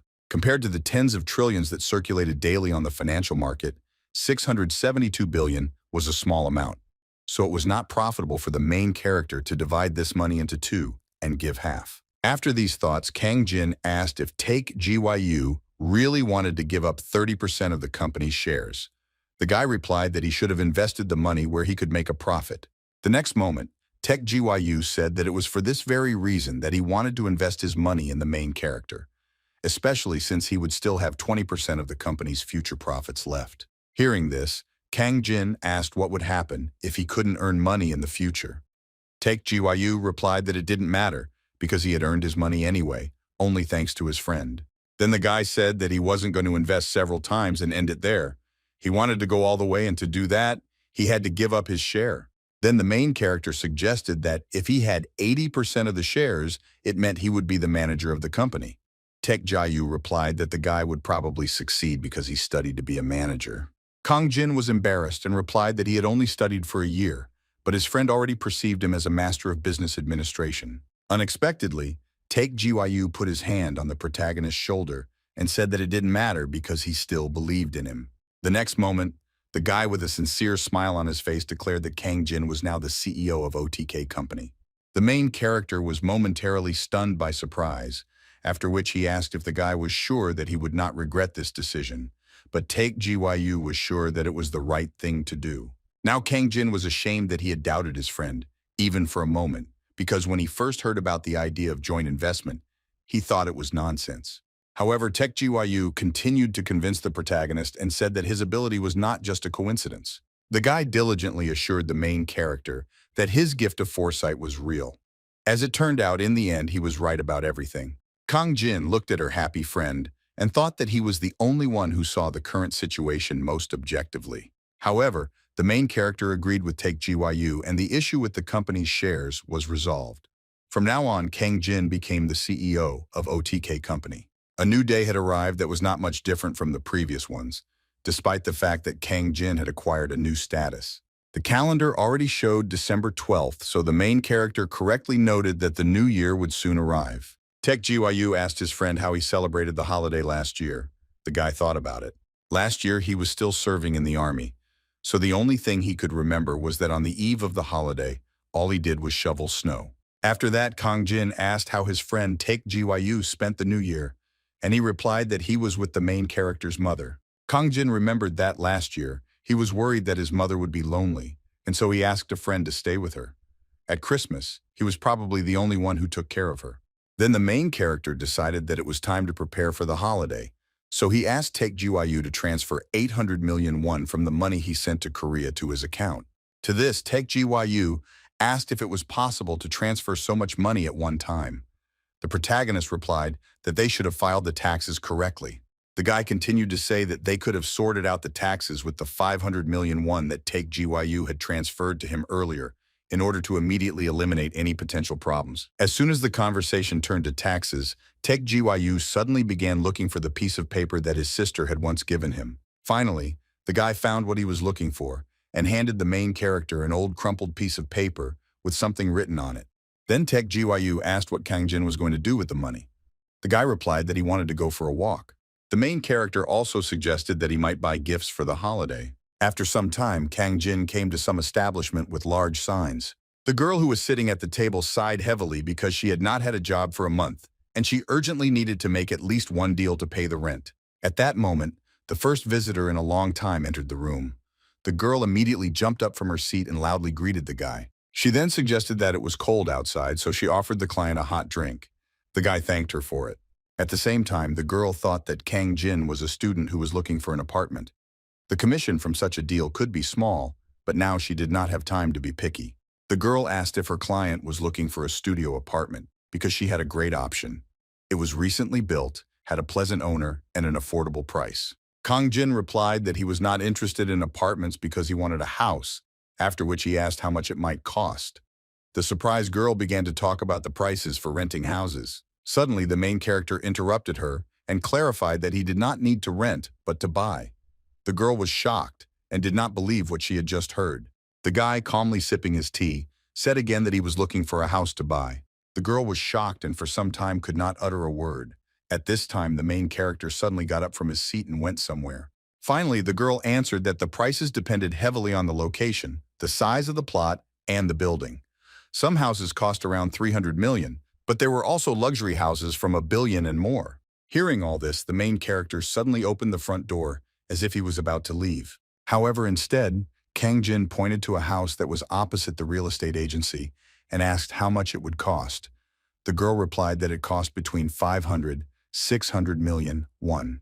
It seemed that this amount did not surprise the main character at all, but it made him think hard about something. For a while, the guy silently looked at the street while the realtor humbly waited for what would happen next, not understanding what could be expected from her unusual client. The next moment, Kang Jin pointed to the house opposite and declared that he wanted to buy it. This surprised the girl very much. She couldn't believe it, but she thought that the main character was definitely not joking. The realtor looked at her client's shabby clothes, not believing that he really wanted to buy the house. At the same time, she thought that her commission for the sale would be millions of won. Shusha. The girl decided to check if similar options for houses were available, but the main character stopped her faster. Kang Jin made it clear that he wanted to buy exactly that house and no other. The girl was surprised that her client insisted specifically on this option, but she replied with annoyance that this house was not for sale. Hearing this, the guy began to approach his bag and ask along the way whether the owner of the house would agree to sell it if he offered him more than the market value. The woman began to think why the main character wanted to overpay and whether he had any reason to buy a house in this particular place. Meanwhile, Kang Jin had already started to take out wads of money from his bag, and I remembered that the realtor had said that the market price of the houses was about 600 million. The realtor was shocked by what she saw, which left her dumbfounded and unable to say a word. Kang Jin put the money on the table and said that he could pay another 200 million on top of the market price for the house. The girl looked in surprise at the bundles of money, each containing 3 million, and could not believe that she now had 30 million lying on her table. The main character continued to say that if the deal was successful, he would give the money to the girl as her commission for services. Owning a home has been a dream for many people. A housewife named Kim Mi-ja moved into this 2-story house on the outskirts of a new city through the court 2 years ago. However, the joy was short-lived, and over time, inconveniences began to accumulate. Her husband complained about the long commute to work, and the children grumbled about the distance from school. On top of everything else, the 20-year-old house needed major repairs, the cost of which was too high. Therefore, the new owners made only temporary repairs that did not solve the problem, but only postponed it. At the same time, more and more new multi-story buildings appeared in the new city, and now Kim Mi-ja dreamed of selling the house and moving into one of the apartments. A contractor the woman knew said her house cost about 600 million won, but with renovations the price could drop to 500 million if it was sold at all.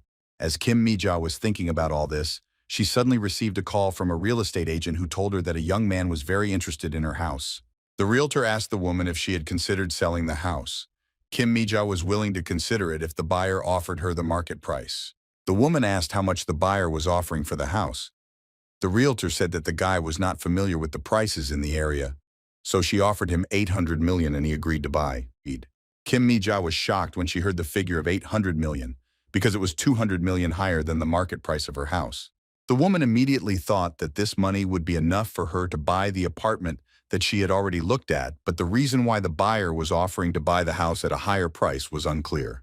Kim Mi-ja continued to think that for that kind of money she could have bought a much better house. She thought that there was some hidden value here that she didn't know about, so she asked for time to think about it. When the woman was ready to agree to the high offer, she changed her mind because she believed that the buyer was offering 200 million more than the market price for a reason. Kim Mi-ja then suggested that if she waited, the client would probably offer an even larger sum, because as it was said in the Bible, despite the insignificant beginning, the result could be quite large.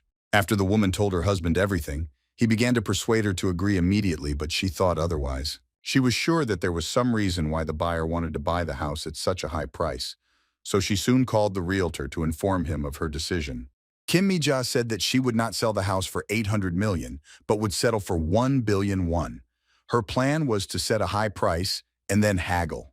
To this, the realtor replied that the buyer had already wanted to sign a contract with another seller.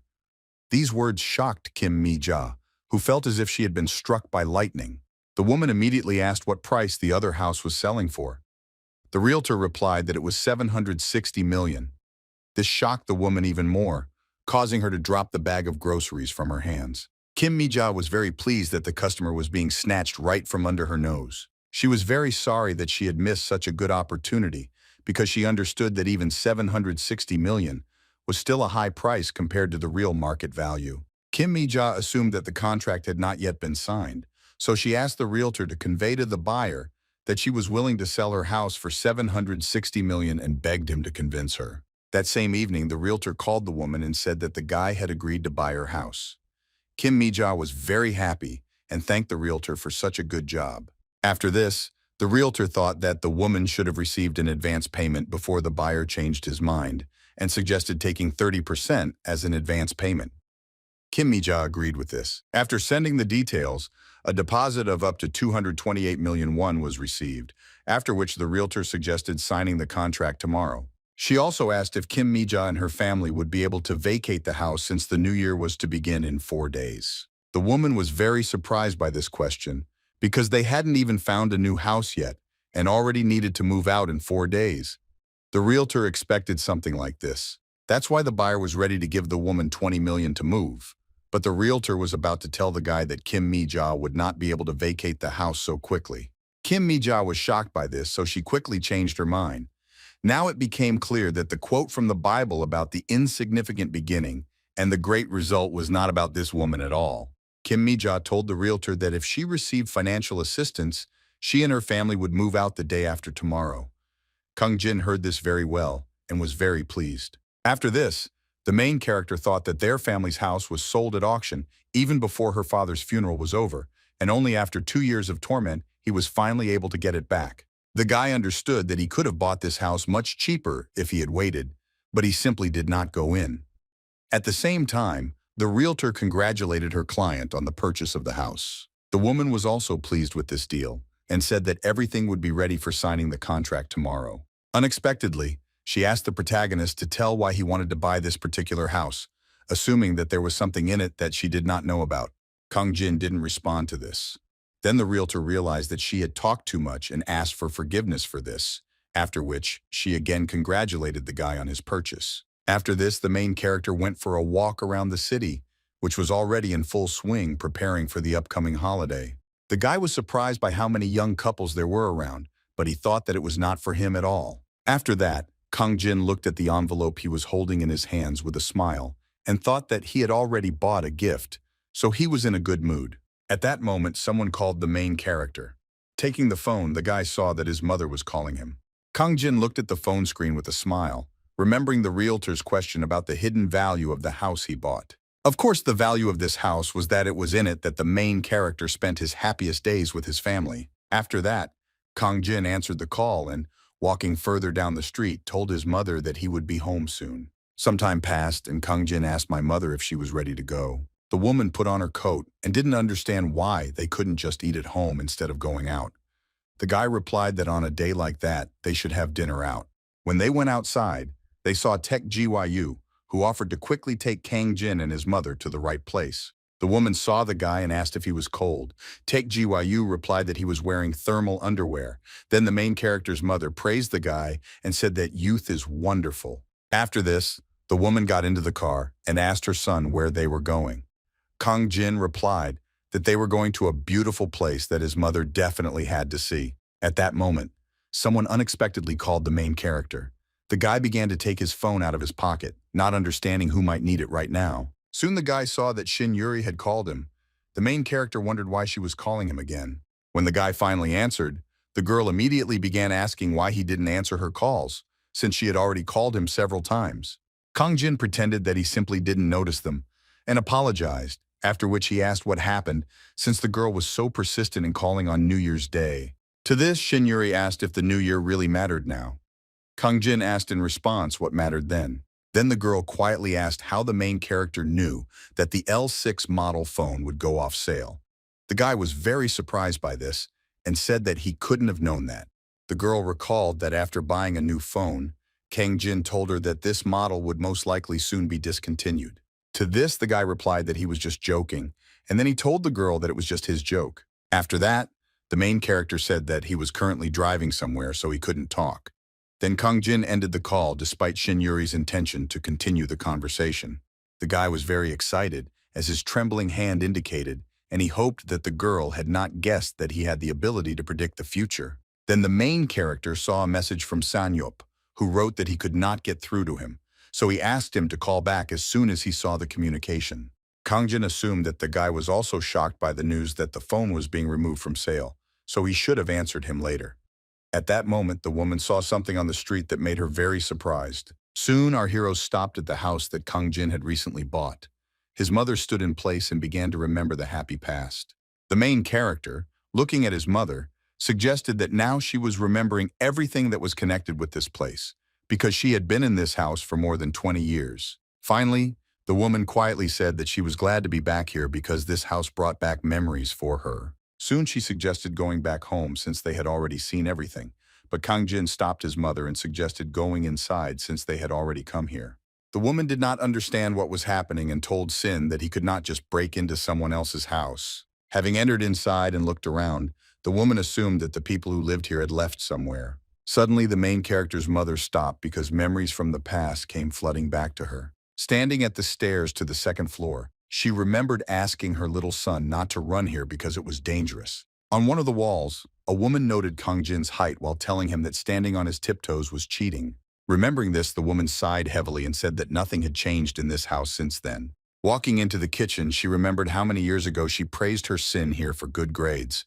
The woman also recalled the day when Kang Jin happily announced that he had passed important school exams. Soon after, the main character had to go to the army.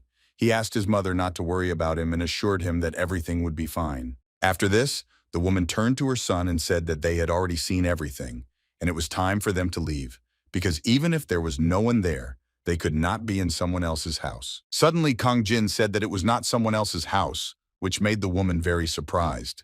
The guy continued to say that they only lent the house to someone for a short time. His mother did not understand what he meant.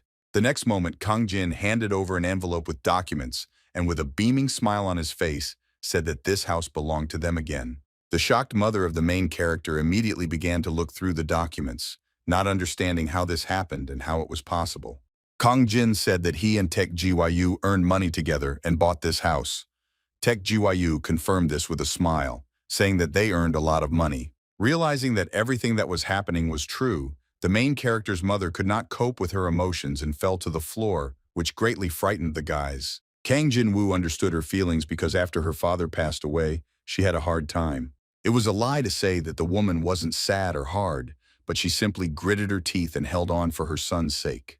The main character's mother cried loudly and thanked Sin for growing up so strong. Kang Jin sank to the floor next to his mother and asked why she was crying on such a happy day. At that moment, Taek Gyu couldn't cope with his emotions and cried loudly, calling Kang Jin a scoundrel for bringing them to such a state. After this, Taek Gyu, without stopping crying, hugged his friend who did not understand why the guy was crying.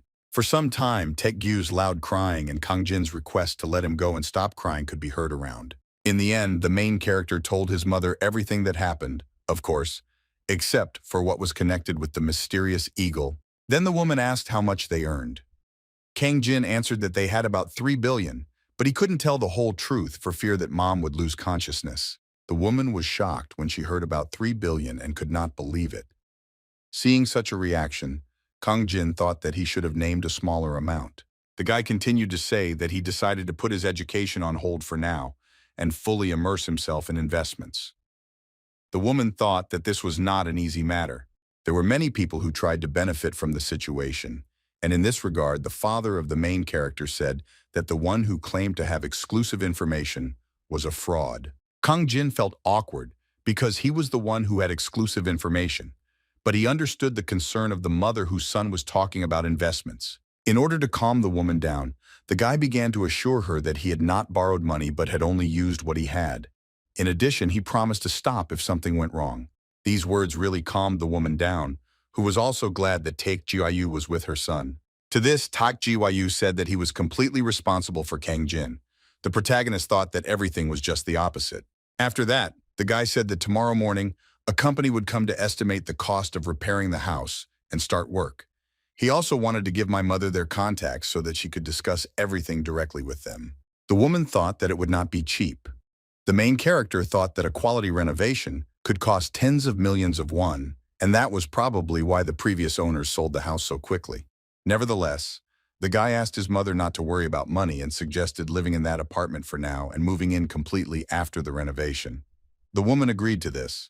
Suddenly, Taek Ji-woo said with a smile that it was already nearing the time of their restaurant reservation, so they should go to another location to enjoy the Christmas party. Very soon, our heroes raised their glasses and wished each other all the best in the new year. They spent the rest of the evening in each other's company, chatting cheerfully on various topics. Along with this, the main character mentally addressed his father and promised him that he would take responsibility for his mother and take care of her. So Kang Jin asked him not to worry about anything and sleep peacefully.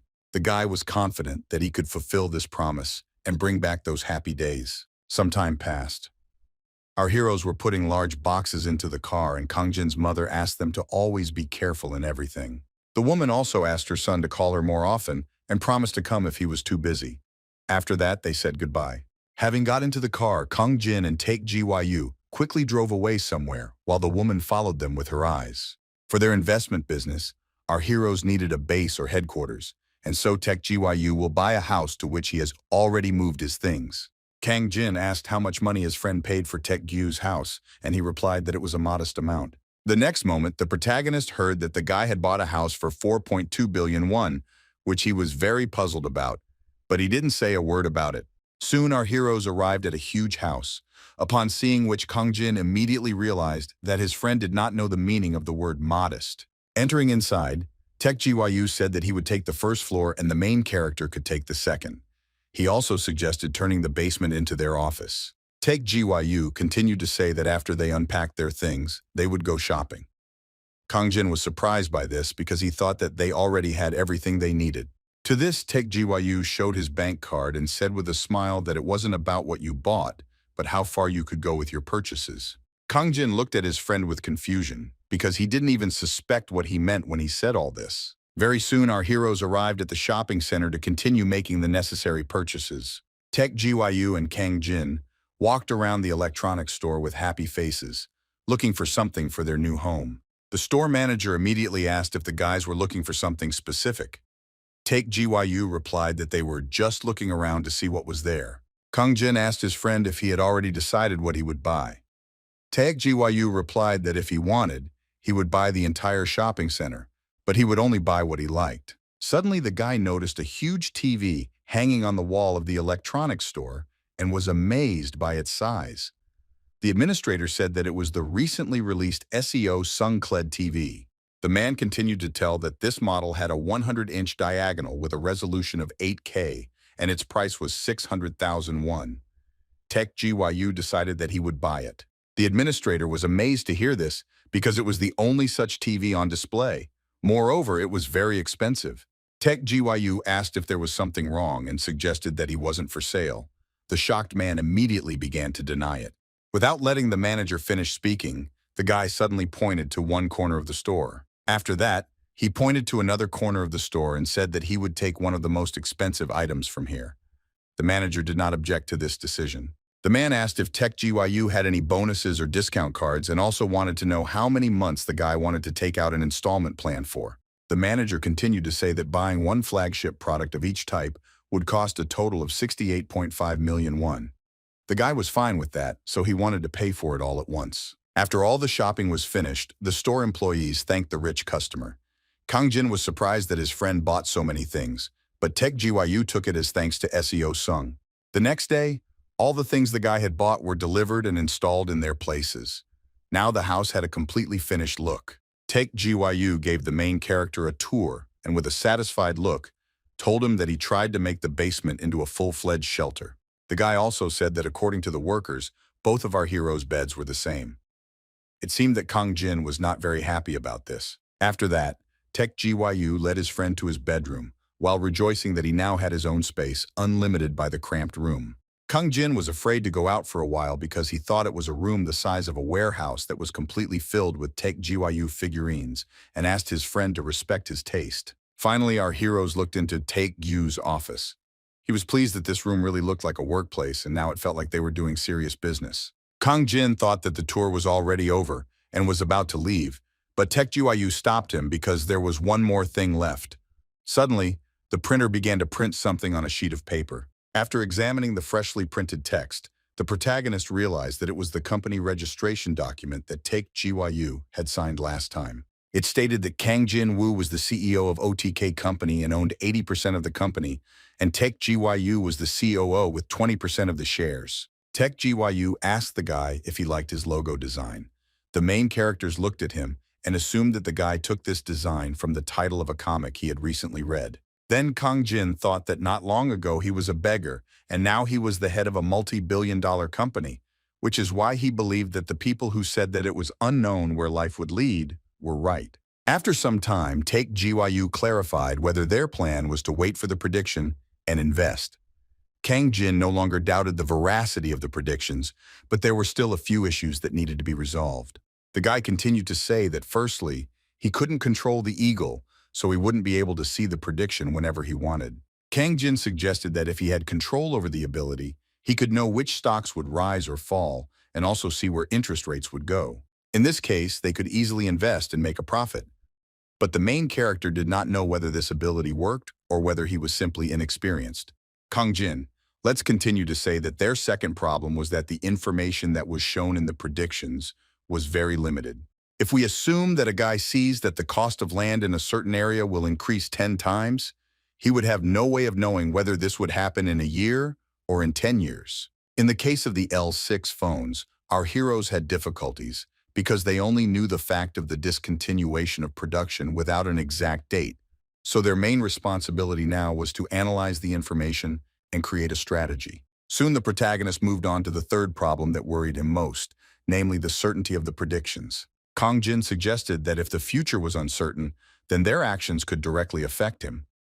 Taek Gyu listened attentively to his friend and seemed to completely agree with him. Unexpectedly, the guy said that it was a dilemma of predicting the future, because natural disasters and meteorite falls were difficult to change, unlike the results of human actions. Kang Jin was very surprised at how quickly his friend understood all this.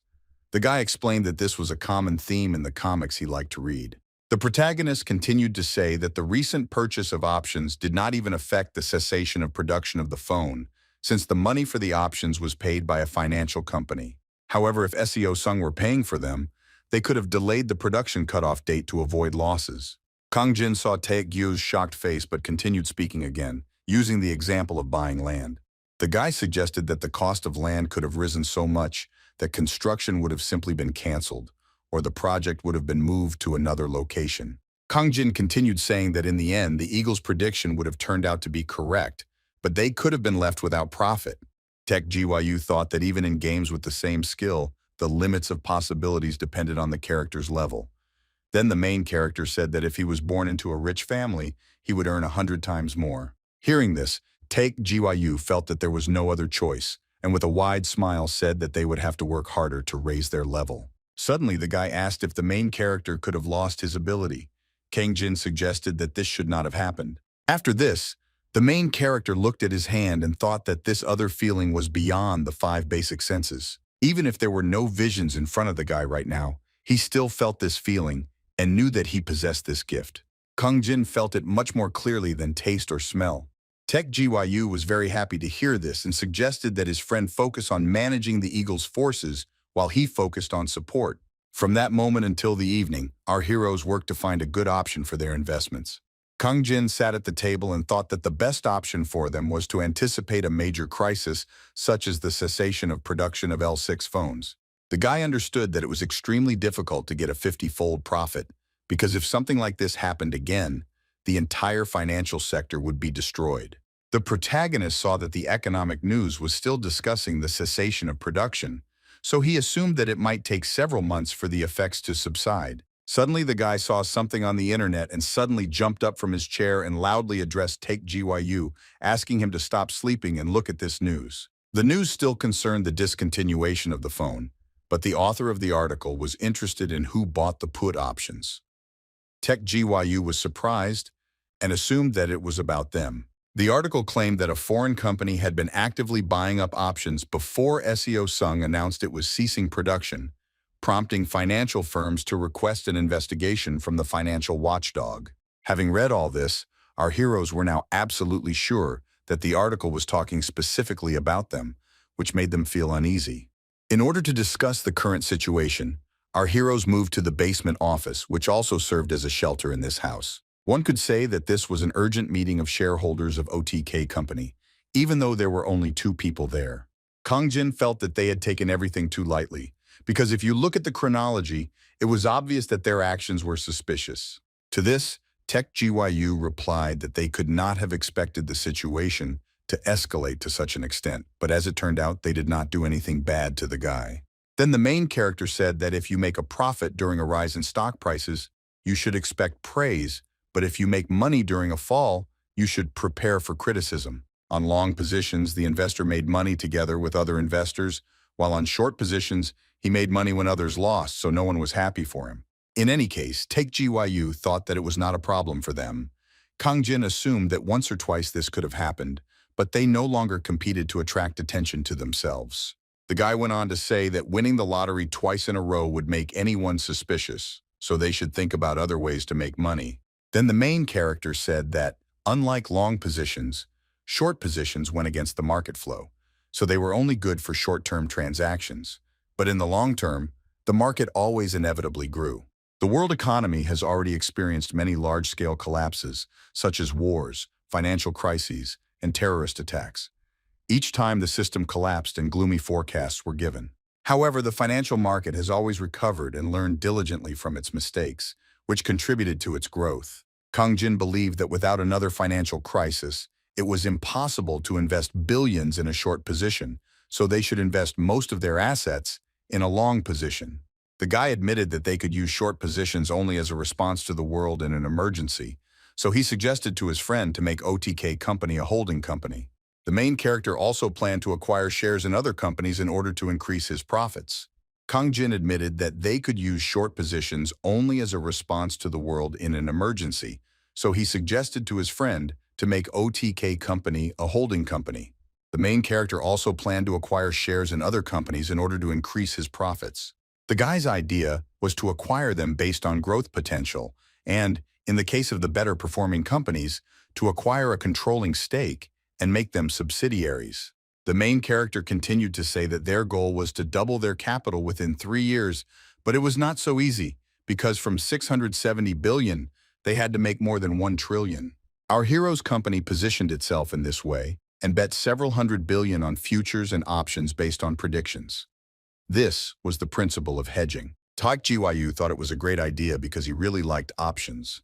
Kang Jin thought his friend was already obsessed with them. After this, the main character suggested starting their work with an analysis of the Kospi 200 stocks, which was a Korean stock index and included 200 large companies whose shares were traded on the Korean Stock Exchange. This entire analysis actually boiled down to simply checking public reports on the internet.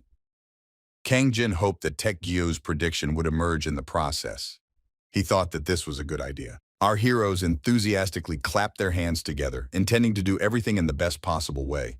After some time, Kang Jin thought he had been searching for ages, but there were no results, so he assumed he would have to analyze each of the 200 companies.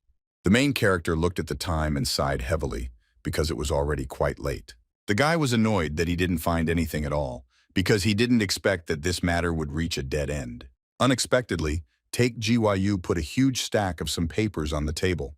Kang Jin asked what kind of documents they were, to which he received the answer that they were data from the Kosdaq Stock Exchange trading platform. Then Taek Gyu suggested that the main character's eyes were already hurting from looking at the screen all day, so he printed everything out on paper. For the guy, this was a real salvation. After some time, it was already morning. The rays of the early sun passed through the large windows, and entered the premises of the headquarters of the OTK company. Taek Jiwayu went down to the first floor and saw that his friend was already there, so he assumed that he had not slept all night. Kang Jin confirmed this and said that he had managed to find out something. Taek Jiwayu was surprised by this and prepared to listen attentively, but the protagonist only stated that they were doing absolutely the wrong thing. Hearing this, the guy assumed that this was what the prediction said. Kang Jin replied that there was no need for a prediction to understand this. Then Taek Jiwayu asked if their plan to invest in the company had failed. Kang Jin replied that the direction was correct, but the search method was not effective at all. The guy continued to say that the way they acquired shares was also problematic, because in the case of large companies with a market capitalization of tens of trillions, nothing would happen. However, for a company with a market cap of less than 1 trillion, their intervention could cause either a surge in stock prices or a collapse. The main character compared it to an elephant jumping into a small pond. The water would splash out, and when he got out, the water level would be lower. After that, the guy thought that the bigger their fund became, the more difficult it was to manage. Suddenly, Taek Jiwayu suggested using shares of foreign companies. The guy said that there were developing markets such as Vietnam, India, and China, and there were also excellent companies such as Enplay and Google. Kang Jin thought that without connections, they would not be able to implement this idea. Then Taek Jiwayu suggested hiring a financial expert who knew the foreign market well. The protagonist thought that they really needed help from people in this industry. The guy went on to say that even with good information, they had limitations on how much they could analyze and decide on their own in matters of investment strategy. After this, the main character suggested creating an investment company as a subsidiary of OTK company, where they could gather the talent they needed under their wing. Kang Jin intended to set the direction of investments based on his predictions, as well as the organization that would be able to implement this strategy. The main character was about to name the first talent he wanted to see on his team, but he was interrupted by a sudden call. Someone called Taek Jiwayu, and judging by the expression on his face and his shaking hands, he wasn't very happy about the call. Kang Jin immediately realized who was calling his friend, and was therefore surprised because he couldn't believe that the top talent he wanted to hire was the one calling first.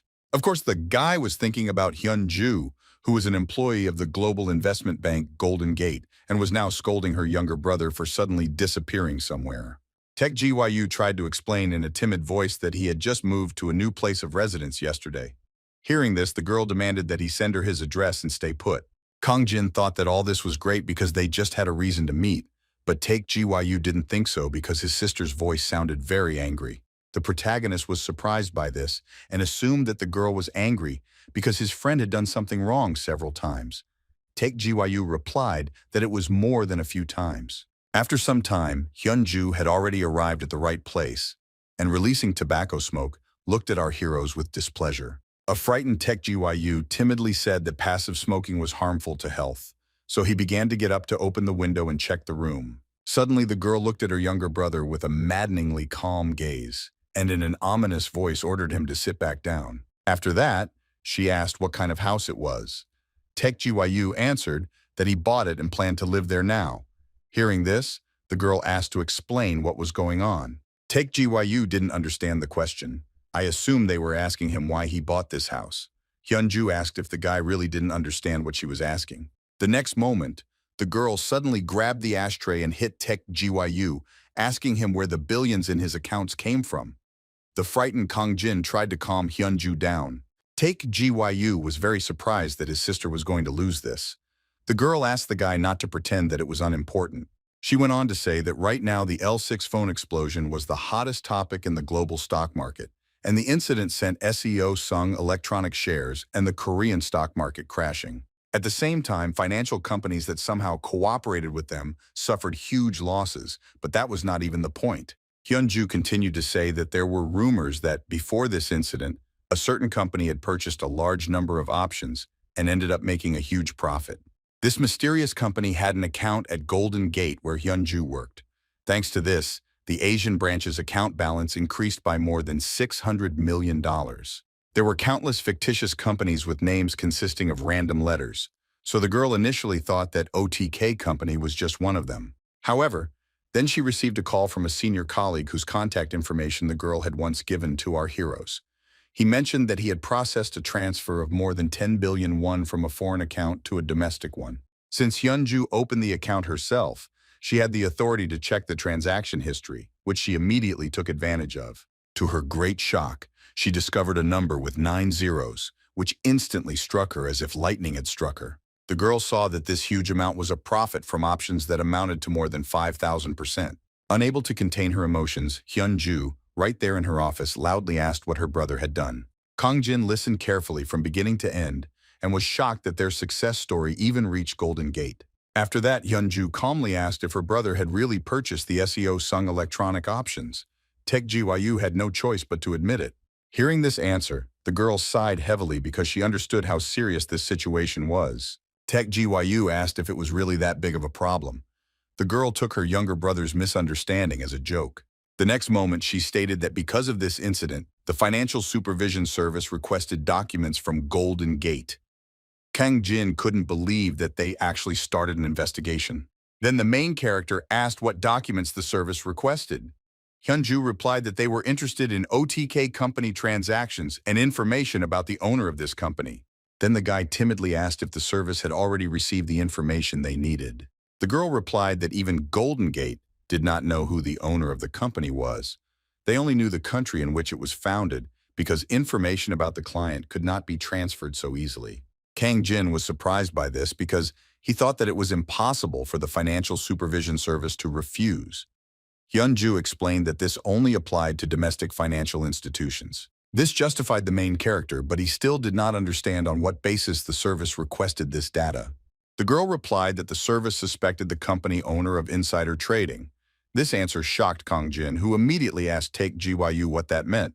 Hyunju was angry again because she couldn't believe that her brother had caused such a storm in the financial world without even knowing what insider trading was. However, the girl explained that a public company was obliged to disclose any information important to investors, but some of the data remained within the business as confidential. Kang Jin added that no one could trade based on non-public information before it was revealed. Taek Gyu still didn't understand if it was really such a serious crime. The protagonist then explained that such actions undermined confidence in financial markets. So in the worst case, their profits could be recognized as earned and honestly earned. The next moment, Kang Jin stated that the agency could consider this an illegal activity and confiscate all 672 billion won. Taek Gyu, after hearing this, couldn't believe that they would actually be dragged into the basement for interrogation.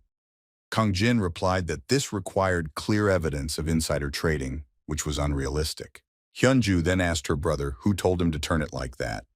Taek Gyu pointed to the main character without any hesitation, which puzzled the girl.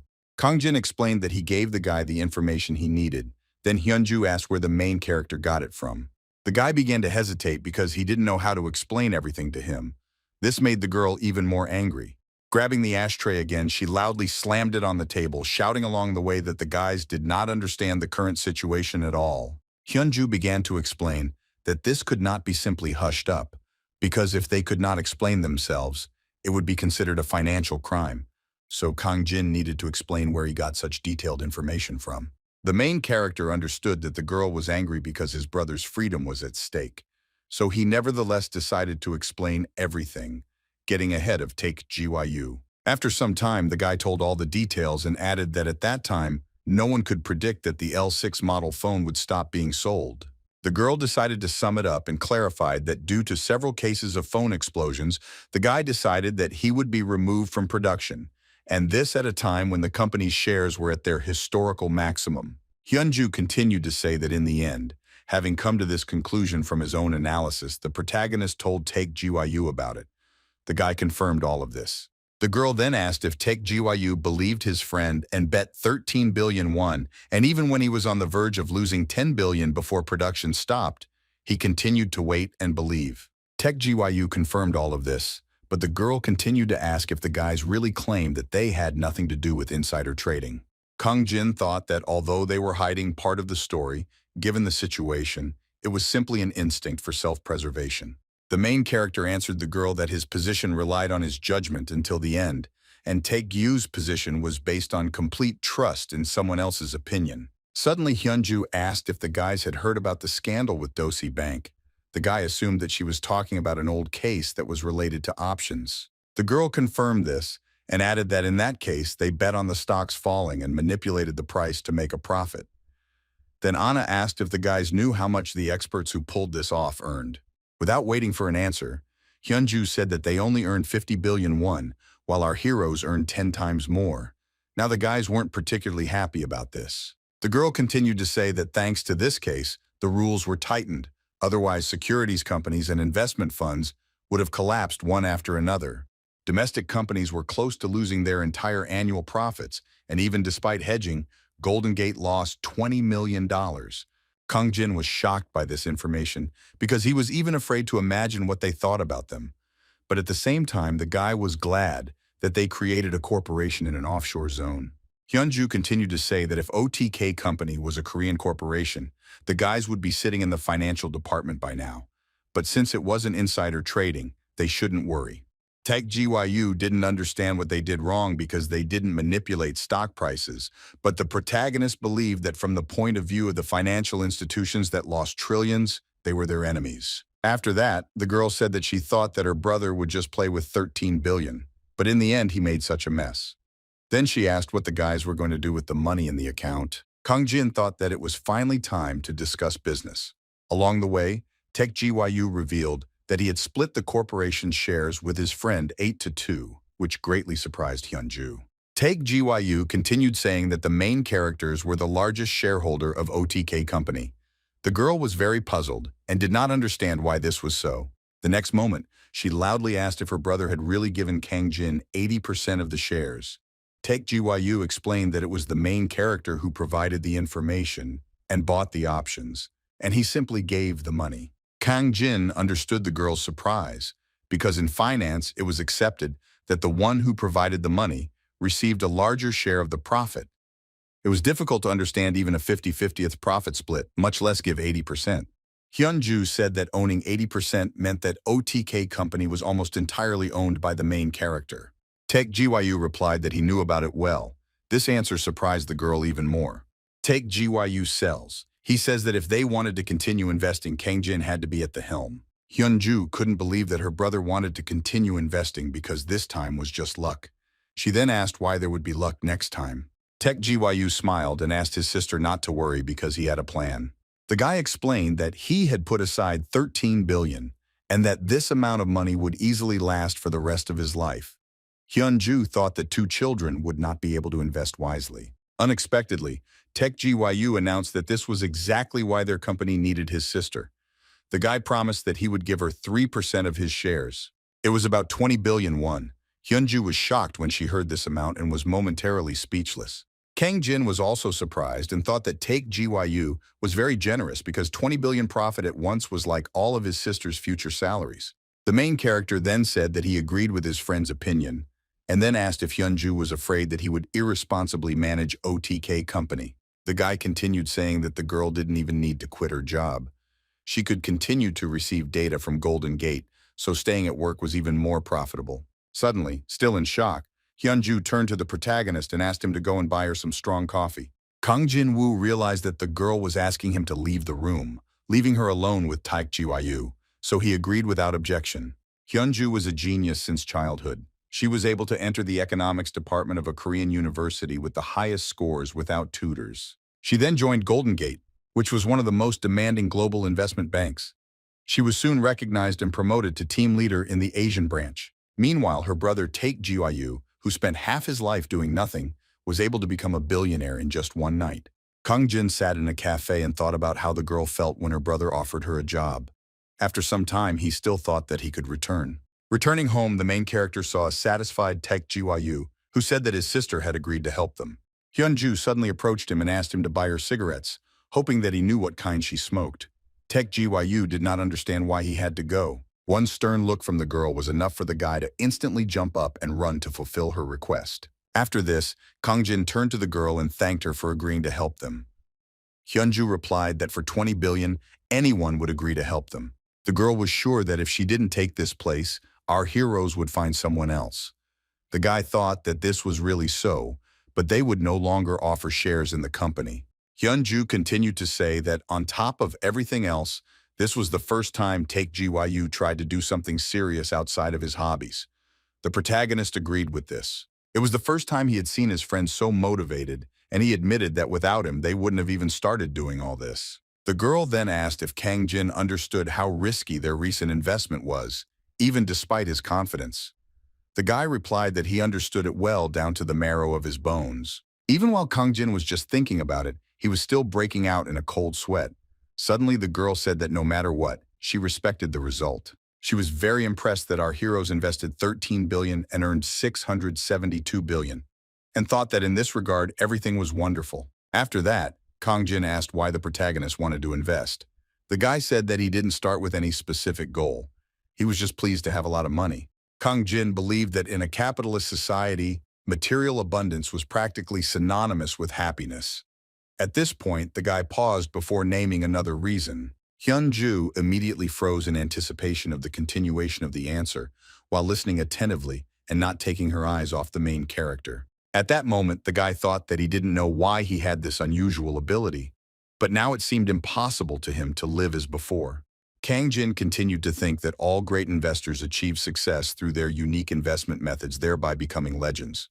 At the same time, the main character did not have a unique investment method like them, but he had foresight, which in a broader sense was also an investment method. Kang Jin continued to answer the question and say that he was confident that he did it better than anyone else. The smile that appeared on Hyunju's face indicated that he liked this answer. She went on to say that the financial world was not as simple as it seemed, because it was full of experts and scammers. The girl had been working here for almost 10 years, but was still studying the market. Hyunju continued to say that she would rather not see our heroes jumping headlong into that sphere. Kang Jin began to assure that the girl should not worry about them, no matter what happened, and promised that Take GYU would not be harmed. To this, Hyunju said that she was comforted by the fact that the main character was her brother's partner. After this, the girl thought that this conversation could end there, so she began to get up from her seat. Extending her hand to the guy, she said that she would be glad to work with the CEO of OTK Company, Kang Jin-woo.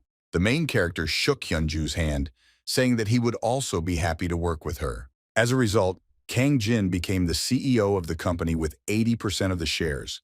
Tech GYU as the COO owned 17%, and Hyunju became the third shareholder who owned 3% of the shares. As a result, the company acquired a third employee and the very next day began its work with new zeal. Kang Jin wanted OTK Company to operate as a holding company, and in addition, the guy was going to create a separate investment company.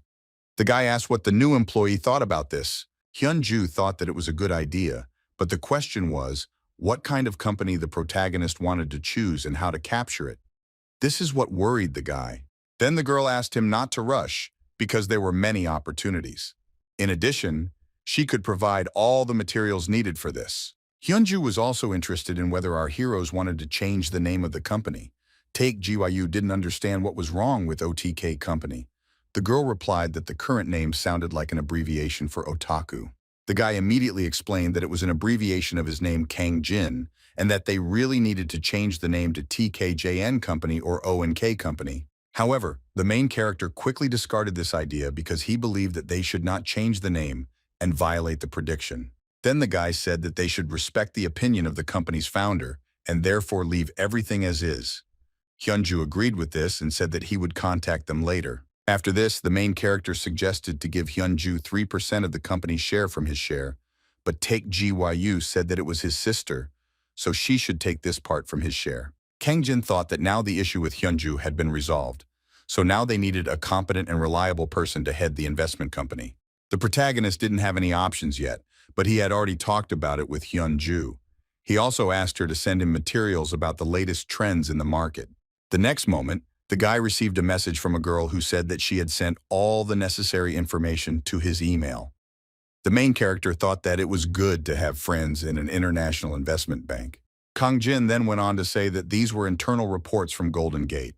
They were high-quality information that was difficult for ordinary people to access. Take GYU experience, could such information be used legally?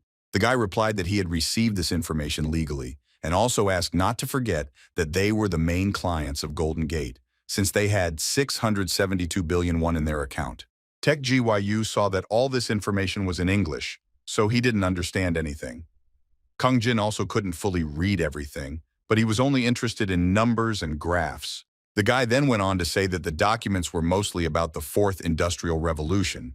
Tech GYU asked what that meant, since he had heard it before. Kang Jin explained that it was a transition from a digital society to an era of automation where everything was connected through the development of robotics and artificial intelligence. The main characters assumed that Golden Gate was developing in this direction. Suddenly, someone called the guy and interrupted his thoughts. It turned out that it was Sang Yop calling, inviting his second friend to dinner. Kang Jin apologized for not being able to call him back for a long time and accepted the offer. After some time, our heroes were already in the restaurant and were frying delicious pieces of meat on the coals. Kang Jin praised Sang Yob for looking cool in a suit. The guy thanked him for this and said that he would pay the bill today, since he wanted to thank the guy for the last time. Then the main character asked if Sang Yop didn't need to go to the academy today. Suddenly, the guy said that he quit because he had already paid off all his debts. This surprised Kang Jin a lot because he remembered that his friend still had quite a lot of money to give to Sang Yop. I will explain that all this was thanks to him. Sang Yop, let's continue to say that it was the main character who told him that the L6 phone would be discontinued. So he began to look for information about the many explosions of this model. Kang Jin was shocked and assumed that the guy also bought SEO Sung electronic options. Sang Yop denied this, explaining that no matter how much he thought about it, he never expected that it would come to the point of stopping sales. I understand that the explosions continued. The guy assumed that there was a high probability of replacing a low-quality battery. At that time, Sang Yop believed that if the battery was replaced, the battery manufacturer would be the first to suffer. The guy continued to say that he had 700,000 won left after paying off his debt for this month, and he bought SEO Sung SB options for everything. Kang Jin thought that this was the right decision, because after the announcement of the cause of the explosion, the shares of this company that produced batteries fell sharply. Then he asked how much the guy earned. Sang Yop named the amount as 150 million won. Our heroes were struck by lightning in surprise after hearing this. The main character could not believe that the guy earned 150 million while investing only 700,000. This was the power of the option because it was difficult to stop once you had already tasted the profit. Kang Jin recalled that even he was not sure back then that the phone would be taken out of production due to battery explosions. The guy told Sang Yop about it only briefly, but he seized even such a weak opportunity, as expected from such a special person. Sang Yop continued to say that he left the academy because he was able to pay off all his debts, and then he went to a department store and bought a suit that was usually worn on a date. Hearing this, Kang Jin asked if his friend really had a date today. Sang Yop didn't answer this, but instead asked how much our heroes were able to earn. The protagonist thought about how much he should have reduced the estimate of their real profit so as not to shock the guy. Suddenly, Sang Yop guessed that it was a sum of about 500 billion because he heard about an incident from a friend who worked in the financial sector. The guy continued to tell that some foreign corporation bought up the options of SEO Sung Electronic, so he assumed that it was our heroes, Tech GYU, who became noticeably nervous. Kang Jin denied his friend's guess, asking where they could get such huge capital. Sang Yop said that at first he also thought it was funny. He then pointed to Tech GYU and said that this guy lost about 10,000 bat coins, and if he found the encryption keys, that money would be enough for such an investment. Kang Jin was surprised that his friend had guessed everything from just these bits of information. The guy was nervous and tried to deny everything. Sang Yop continued to say that, according to his friend, the company that turned all this around was Japanese. The protagonist replied that the names were therefore definitely not related to this. To this, Sang Yop said that this company was called OTK Company, after which he suggested that it was an abbreviation of the name Take GYU. This shocked the guy. Kang Jin admitted that he had completely forgotten that his friend was known as a genius at Hanguk University, and then called Sang Yop amazing. Then the main character asked if this was the reason why he wanted to see him. Sang Yop replied that it was thanks to the guy that he paid off all his debts, so he just wanted to thank him. At the same time, Kang Jin thought that if this information was revealed, he and Take GYU could appear in the newspapers tomorrow. This was something that our heroes would probably have to go through one day, but now there was no time for this. Kang Jin turned to his friend and suggested keeping it a secret. Sang Yop agreed with this and gave the promise of the former chairman of the club. The guy, hearing this, thought that his friend never talked much, so he could trust him. After this, Sang Yop asked where our heroes were going to invest in the future. Kang Jin was surprised by this question because he did not understand how the guy could have found out that they were going to continue doing this. Sang Yop replied that if this were not the case, there would be no need to create a corporation. The guy did not know that initially, it was created not for investments but for the sale of cryptocurrency. Sang Yob then went on to say that he always knew that the main character would succeed, but he never thought that the guy would do something so big. He went on to say that it took more than just calculation and analysis to beat the market. At one time, the guy excluded this and invested only based on analysis, but ultimately failed. Kang Jin decided to cheer up his friend by saying that he could not calculate the probability that an investment company would lose tens of billions of dollars due to phishing.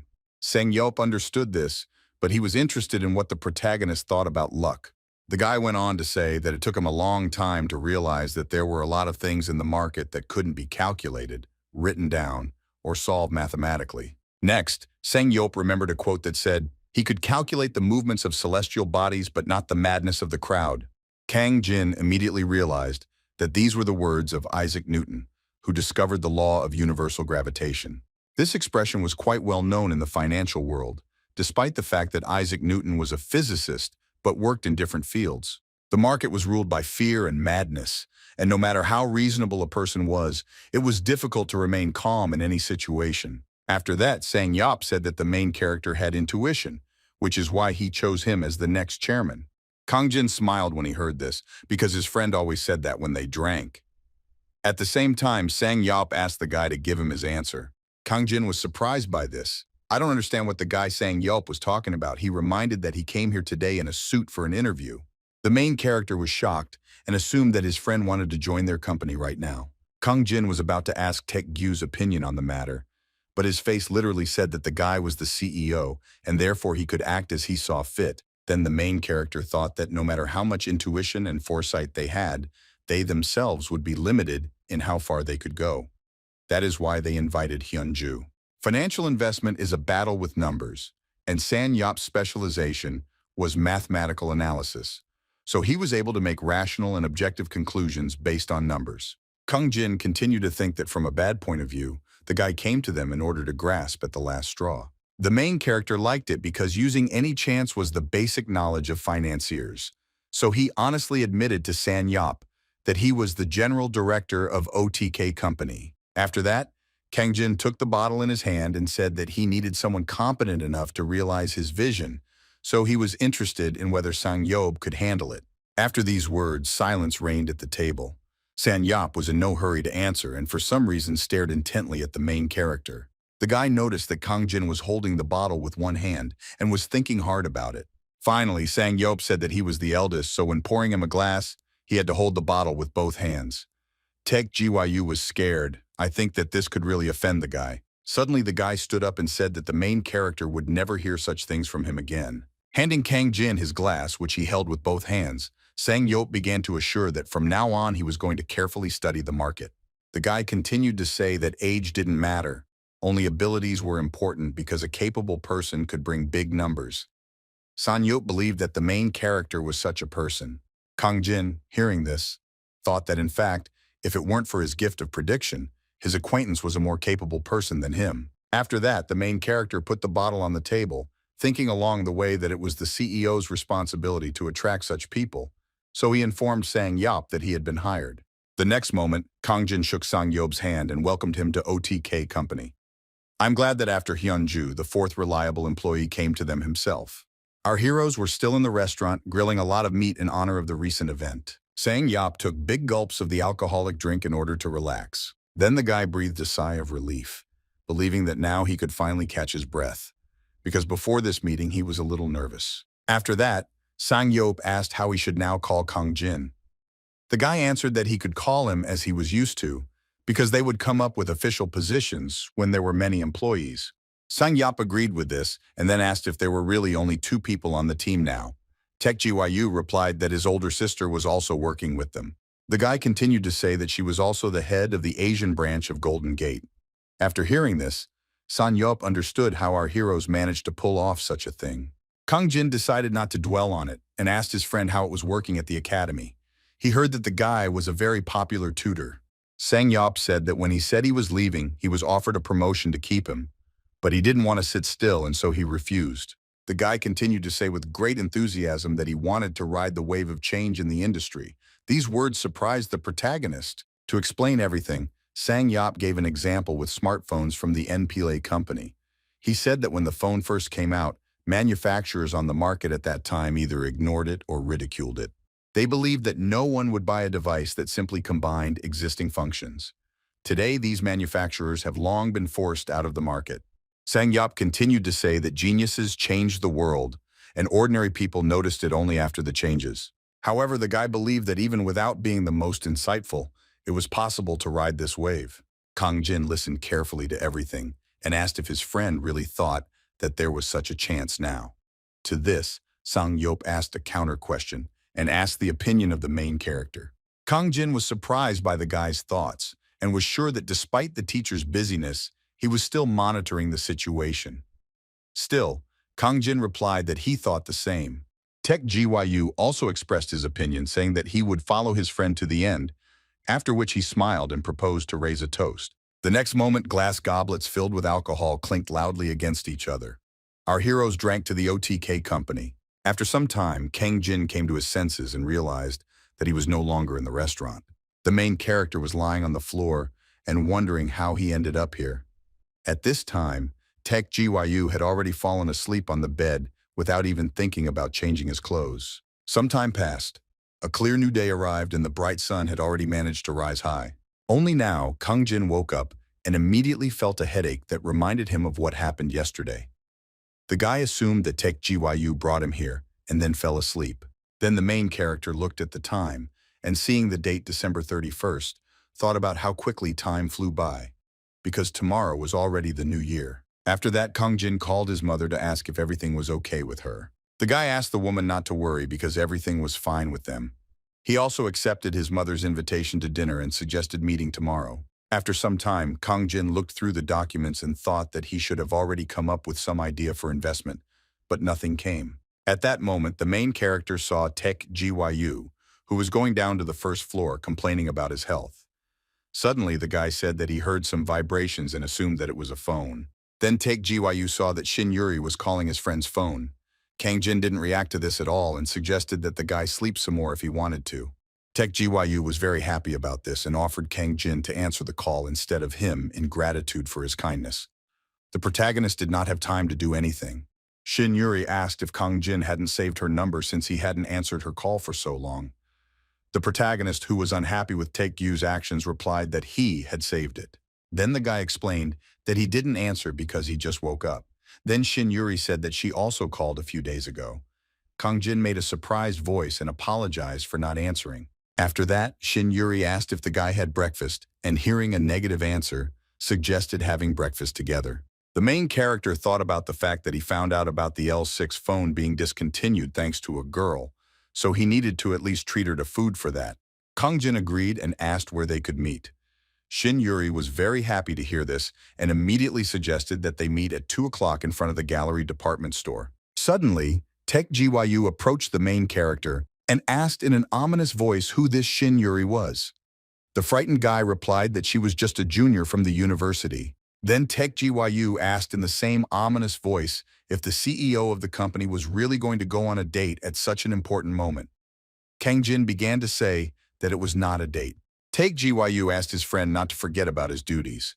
The protagonist did not understand what the guy was talking about and therefore suggested talking after he returned. After this, Kang Jin was annoyed to discover that there was almost no cash in his wallet, and his bank card had not yet been restored. The guy was afraid that he would not have enough money. Then Kang Jin shyly asked his friend to lend him some money. Tech Gyu assumed that the guy was going to buy an island, but he just needed some cash. The main character again asked the guy to lend him 100,000 won and promised that he would return it later. Tech Gyu finally reached into his pocket for money. Then he handed the money to his friend and asked him to spend it wisely and without excess. Kang Jin took the money with trembling hands, already thinking that he should find a part-time job. Very soon, the main character arrived at the appointed place and began to wait for the girl. The guy humbly waited at the entrance to the establishment until he suddenly heard a familiar voice addressing him. Looking forward, Kang Jin saw Shin Yuri, who was running towards him, surprised at the way that the guy had arrived so early. Running closer, the girl with a smile on her face asked how long the main character had been waiting for her here. Kang Jin replied that he had just arrived, after which he asked what the girl wanted to eat. Shin Yuri suggested eating udon and said that there were popular places nearby. Sitting at the table, the girl said that she was surprised when the guy said that he would come all the way to her area. To this, Kang Jin replied that he had recently moved and lived nearby. Shin Yuri was happy to hear this and suggested that they could meet more often as neighbors. The protagonist confirmed this and then wondered if the girl had always been so friendly with him. Kang Jin thought that the girl probably wasn't that kind of person in real life because she was friends with his ex-girlfriend Song A. The main character knew very well that Song A could not stand excessive friendliness. That's why the guy was worried about why Shin Yuri was so kind to him. Suddenly, the girl asked Kang Jin if he liked the taste of this dish, but the guy could only think that the girl looked good when she ate. After the meal was finished, Shin Yuri said that she would pay for the dinner. This surprised the protagonist because he was the one who was going to do it. The girl explained that it was she who suggested meeting, so she should pay the bill. She also said that next time the guy could treat her to something tasty. Going outside, Shin Yuri continued to say that she didn't want to eat alone, so she was grateful to the guy for coming. Kang Jin asked if the girl really had no one at home. The girl replied that she lived alone, after which she pointed to her house, which was visible in the distance. The main characters were surprised that she lived alone in a huge apartment near the Kan River. Suddenly, Shin Yuri asked the guy if she wanted to take a look at her house. This offer greatly surprised Kang Jin. The girl said that there was a great route for walking inside the complex, and there was also a cafe just for residents with a view of the river where you could drink coffee. Soon our heroes approached a large and very expensive living complex, the entrance to which was strictly guarded. We walked along the path inside the residential complex. The main character said that it was a wonderful place. Shin Yuri thought that where the guy had recently moved was also good. Next, Kang Jin asked how long the girl had lived here. Shin Yuri replied that she had lived here since childhood, but had moved during the reconstruction and had returned only about 6 months ago. Hearing this, the main character realized that the girl definitely did not rent this housing, but was the owner. The guy also asked where her parents were. Shin Yuri answered that they worked abroad. After that, the guy suggested that the real estate prices here were very high. Shin Yuri said that the smallest apartment here cost about 2.3 billion won. Kang Jin looked around and thought that Kang Nam really knew no bounds because it was a very high price for one apartment, even with a view of the river. Shin Yuri continued to say that when her future apartment first appeared on the market, its price was 1.8 billion. Even then, people complained about the cost being too high. Hearing this, the guy assumed that if he had bought an apartment at that time, the profit would now be 500 million. The girl suddenly stopped and turned to the main character and said that she would like him to answer her one question honestly. The guy prepared to listen to her attentively. Shin Yuri began to timidly talk about the day she and Kang Jin went to buy her a phone together. The girl said that she had been thinking about it constantly lately.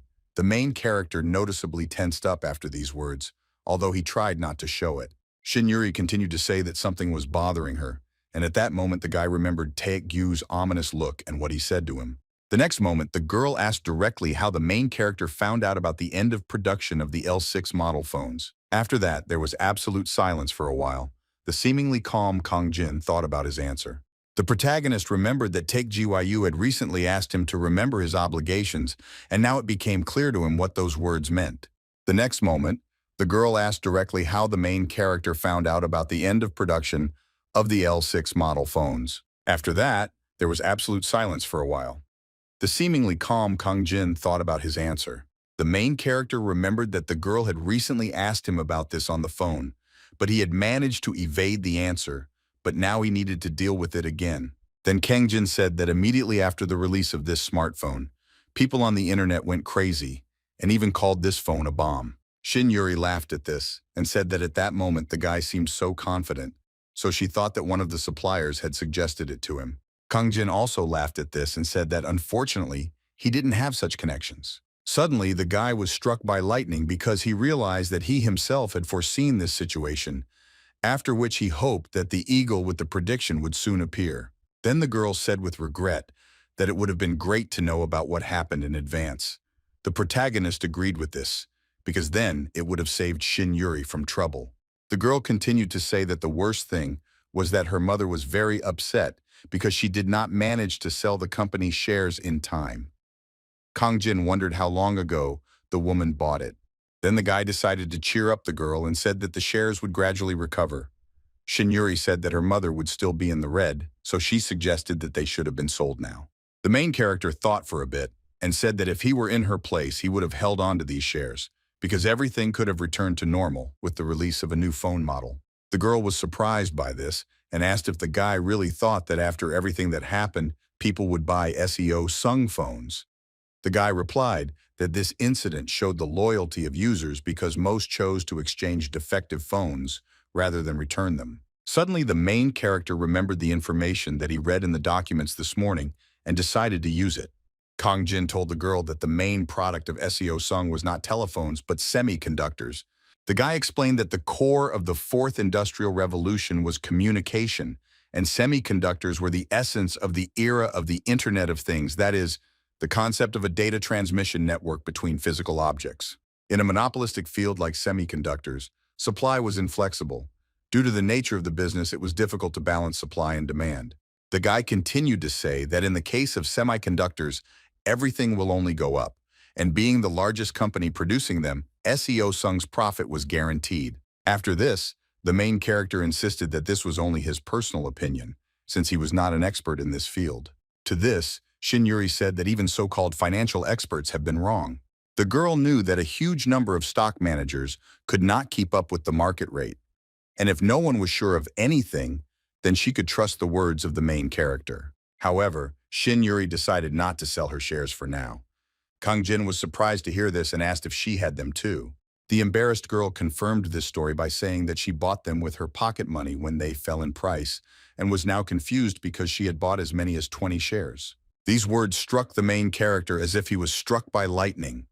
He wondered who this girl was because her house cost more than 20 billion won, and in addition, she bought shares worth 20 million with her pocket money. Suddenly, Shin-yuri saw a familiar grandmother and asked why she went outside because it was so cold today.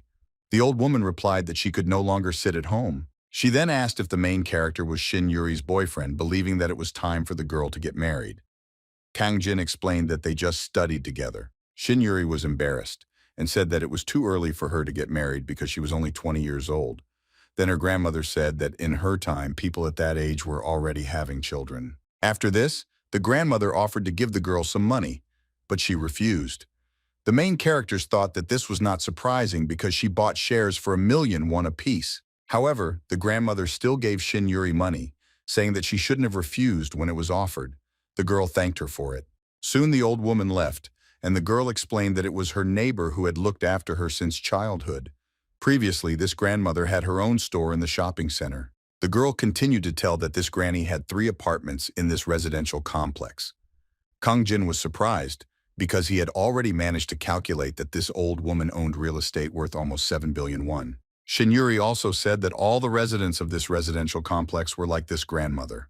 All these people had their pockets bursting with money. 40 years ago, this grandmother moved here not for investment but simply for housing. Later, she bought another apartment to live closer to her children. At that time, the apartment cost 18 million won. Over the next few years, the housing complex underwent major renovation. As a result, the 2 buildings became 3 separate residences. During this period, the price of housing increased from 18 million to just over 1.5 billion won, and after 3 years it rose again to 1.8 billion. If we take into account only the net profit, the one who won the most was the grandmother our heroes just met, because her property increased in price by more than thousands%. The companies worked on the same principle. The main goal of most corporations was to go public and get listed on Kosdaq, after which they received huge profits and recognition. Investors who bought shares after the company was listed had small profits or even losses. Therefore, in order to invest in a successful company, it was best to do it before it gets listed, and ideally in the earliest stages to get the maximum return. Having realized all this, the main character finally understood that he had gone down the completely wrong path. Shin-yuri was surprised by these words because she didn't understand what the guy was talking about, but he continued to say that he finally understood what he needed to do. Unexpectedly, Kang Jin-ya said that he had to go already and suggested that they drink coffee next time. Shin-yuri didn't understand why there was such a rush. The satisfied guy thought that, like last time, he got something from meeting the girl, so he thanked her. Of course, Shin Yuri did not understand what the main character was thanking her for. Meanwhile, Kang Jin was already quickly running off somewhere, promising to treat the girl to a luxurious dinner if he succeeded. Shin Yuri was unhappy that the main character ran away again so suddenly and left her alone without explaining anything. Kang Jin ran quickly down the street trying to get home as quickly as possible. At the same time, the guy sent Take Gyu a message in which he asked the girl to get the information from the list he sent her as soon as possible. Soon the main character ran home and began to loudly call Tech Gyu. The guy was surprised that his friend returned so early. Kang Jin, trying to catch his breath, turned to the guy and said that now was not the time for games because he knew what they needed to do. Tech Gyu, hoping for the best, immediately asked if the main character had a vision. Kang Jin denied it but asked the guy to listen to him carefully. The protagonist said that during a conversation with Shin Yuri, he realized that the reconstruction of the apartment and the IPO process of the company were very similar. Then the guy told all the details and asked Tech Gyu when, in his opinion, it was most profitable to invest. Tech Gyu asked if the guy really went to the girl's house just because she was his junior from school. Kang Jin was surprised that in his story, the guy only paid attention to this. After that, the guy continued to say that during the Industrial Revolution, new industries displaced old ones just as cars displaced carts. However, it took more than a century for the stripes to disappear completely. In the modern world, some industries were replaced in less than 50 years. The guy gave an example of how the online short-term rental platform Airbnb quickly surpassed the hotel chain Hilton in shares without owning a single room. And the car exchange service iBeer has surpassed the traditional car market GN. Each of them was an ordinary foal and grew into a unicorn. That is, a newly created private company worth tens of trillions. Kang Jin will continue to say that in the era of the Fourth Industrial Revolution, such cases became more and more frequent. Of course, their survival phase was short, on average 3 years. However, some of these companies, such as those that the main character cited as an example, survived and grew into corporations that led future economies. The guy believed that their first step should be to choose companies that had a chance to survive, although this was only in words, because a promising company could go bankrupt overnight. Suddenly, Take Gyu loudly declared that he understood why his friend was talking about apartments. The guy then asked whether the main character had suggested moving up the timing of their investment when he had said to follow the original plan. After this, Tech Gyu enthusiastically suggested that they needed to find a promising newcomer, even though it was unknown whether he would have value in the future. However, the guy understood that finding such small and fragile promising newcomers was not an easy task, but not for them. Tech Gyu thought that the ability of prediction that his friend Kang Jin possessed would help them with this, and he confirmed that this was exactly his idea. The next moment, the protagonist stated that they were using predictions to find successful newcomers, after which he announced that their next mission was to hunt unicorns.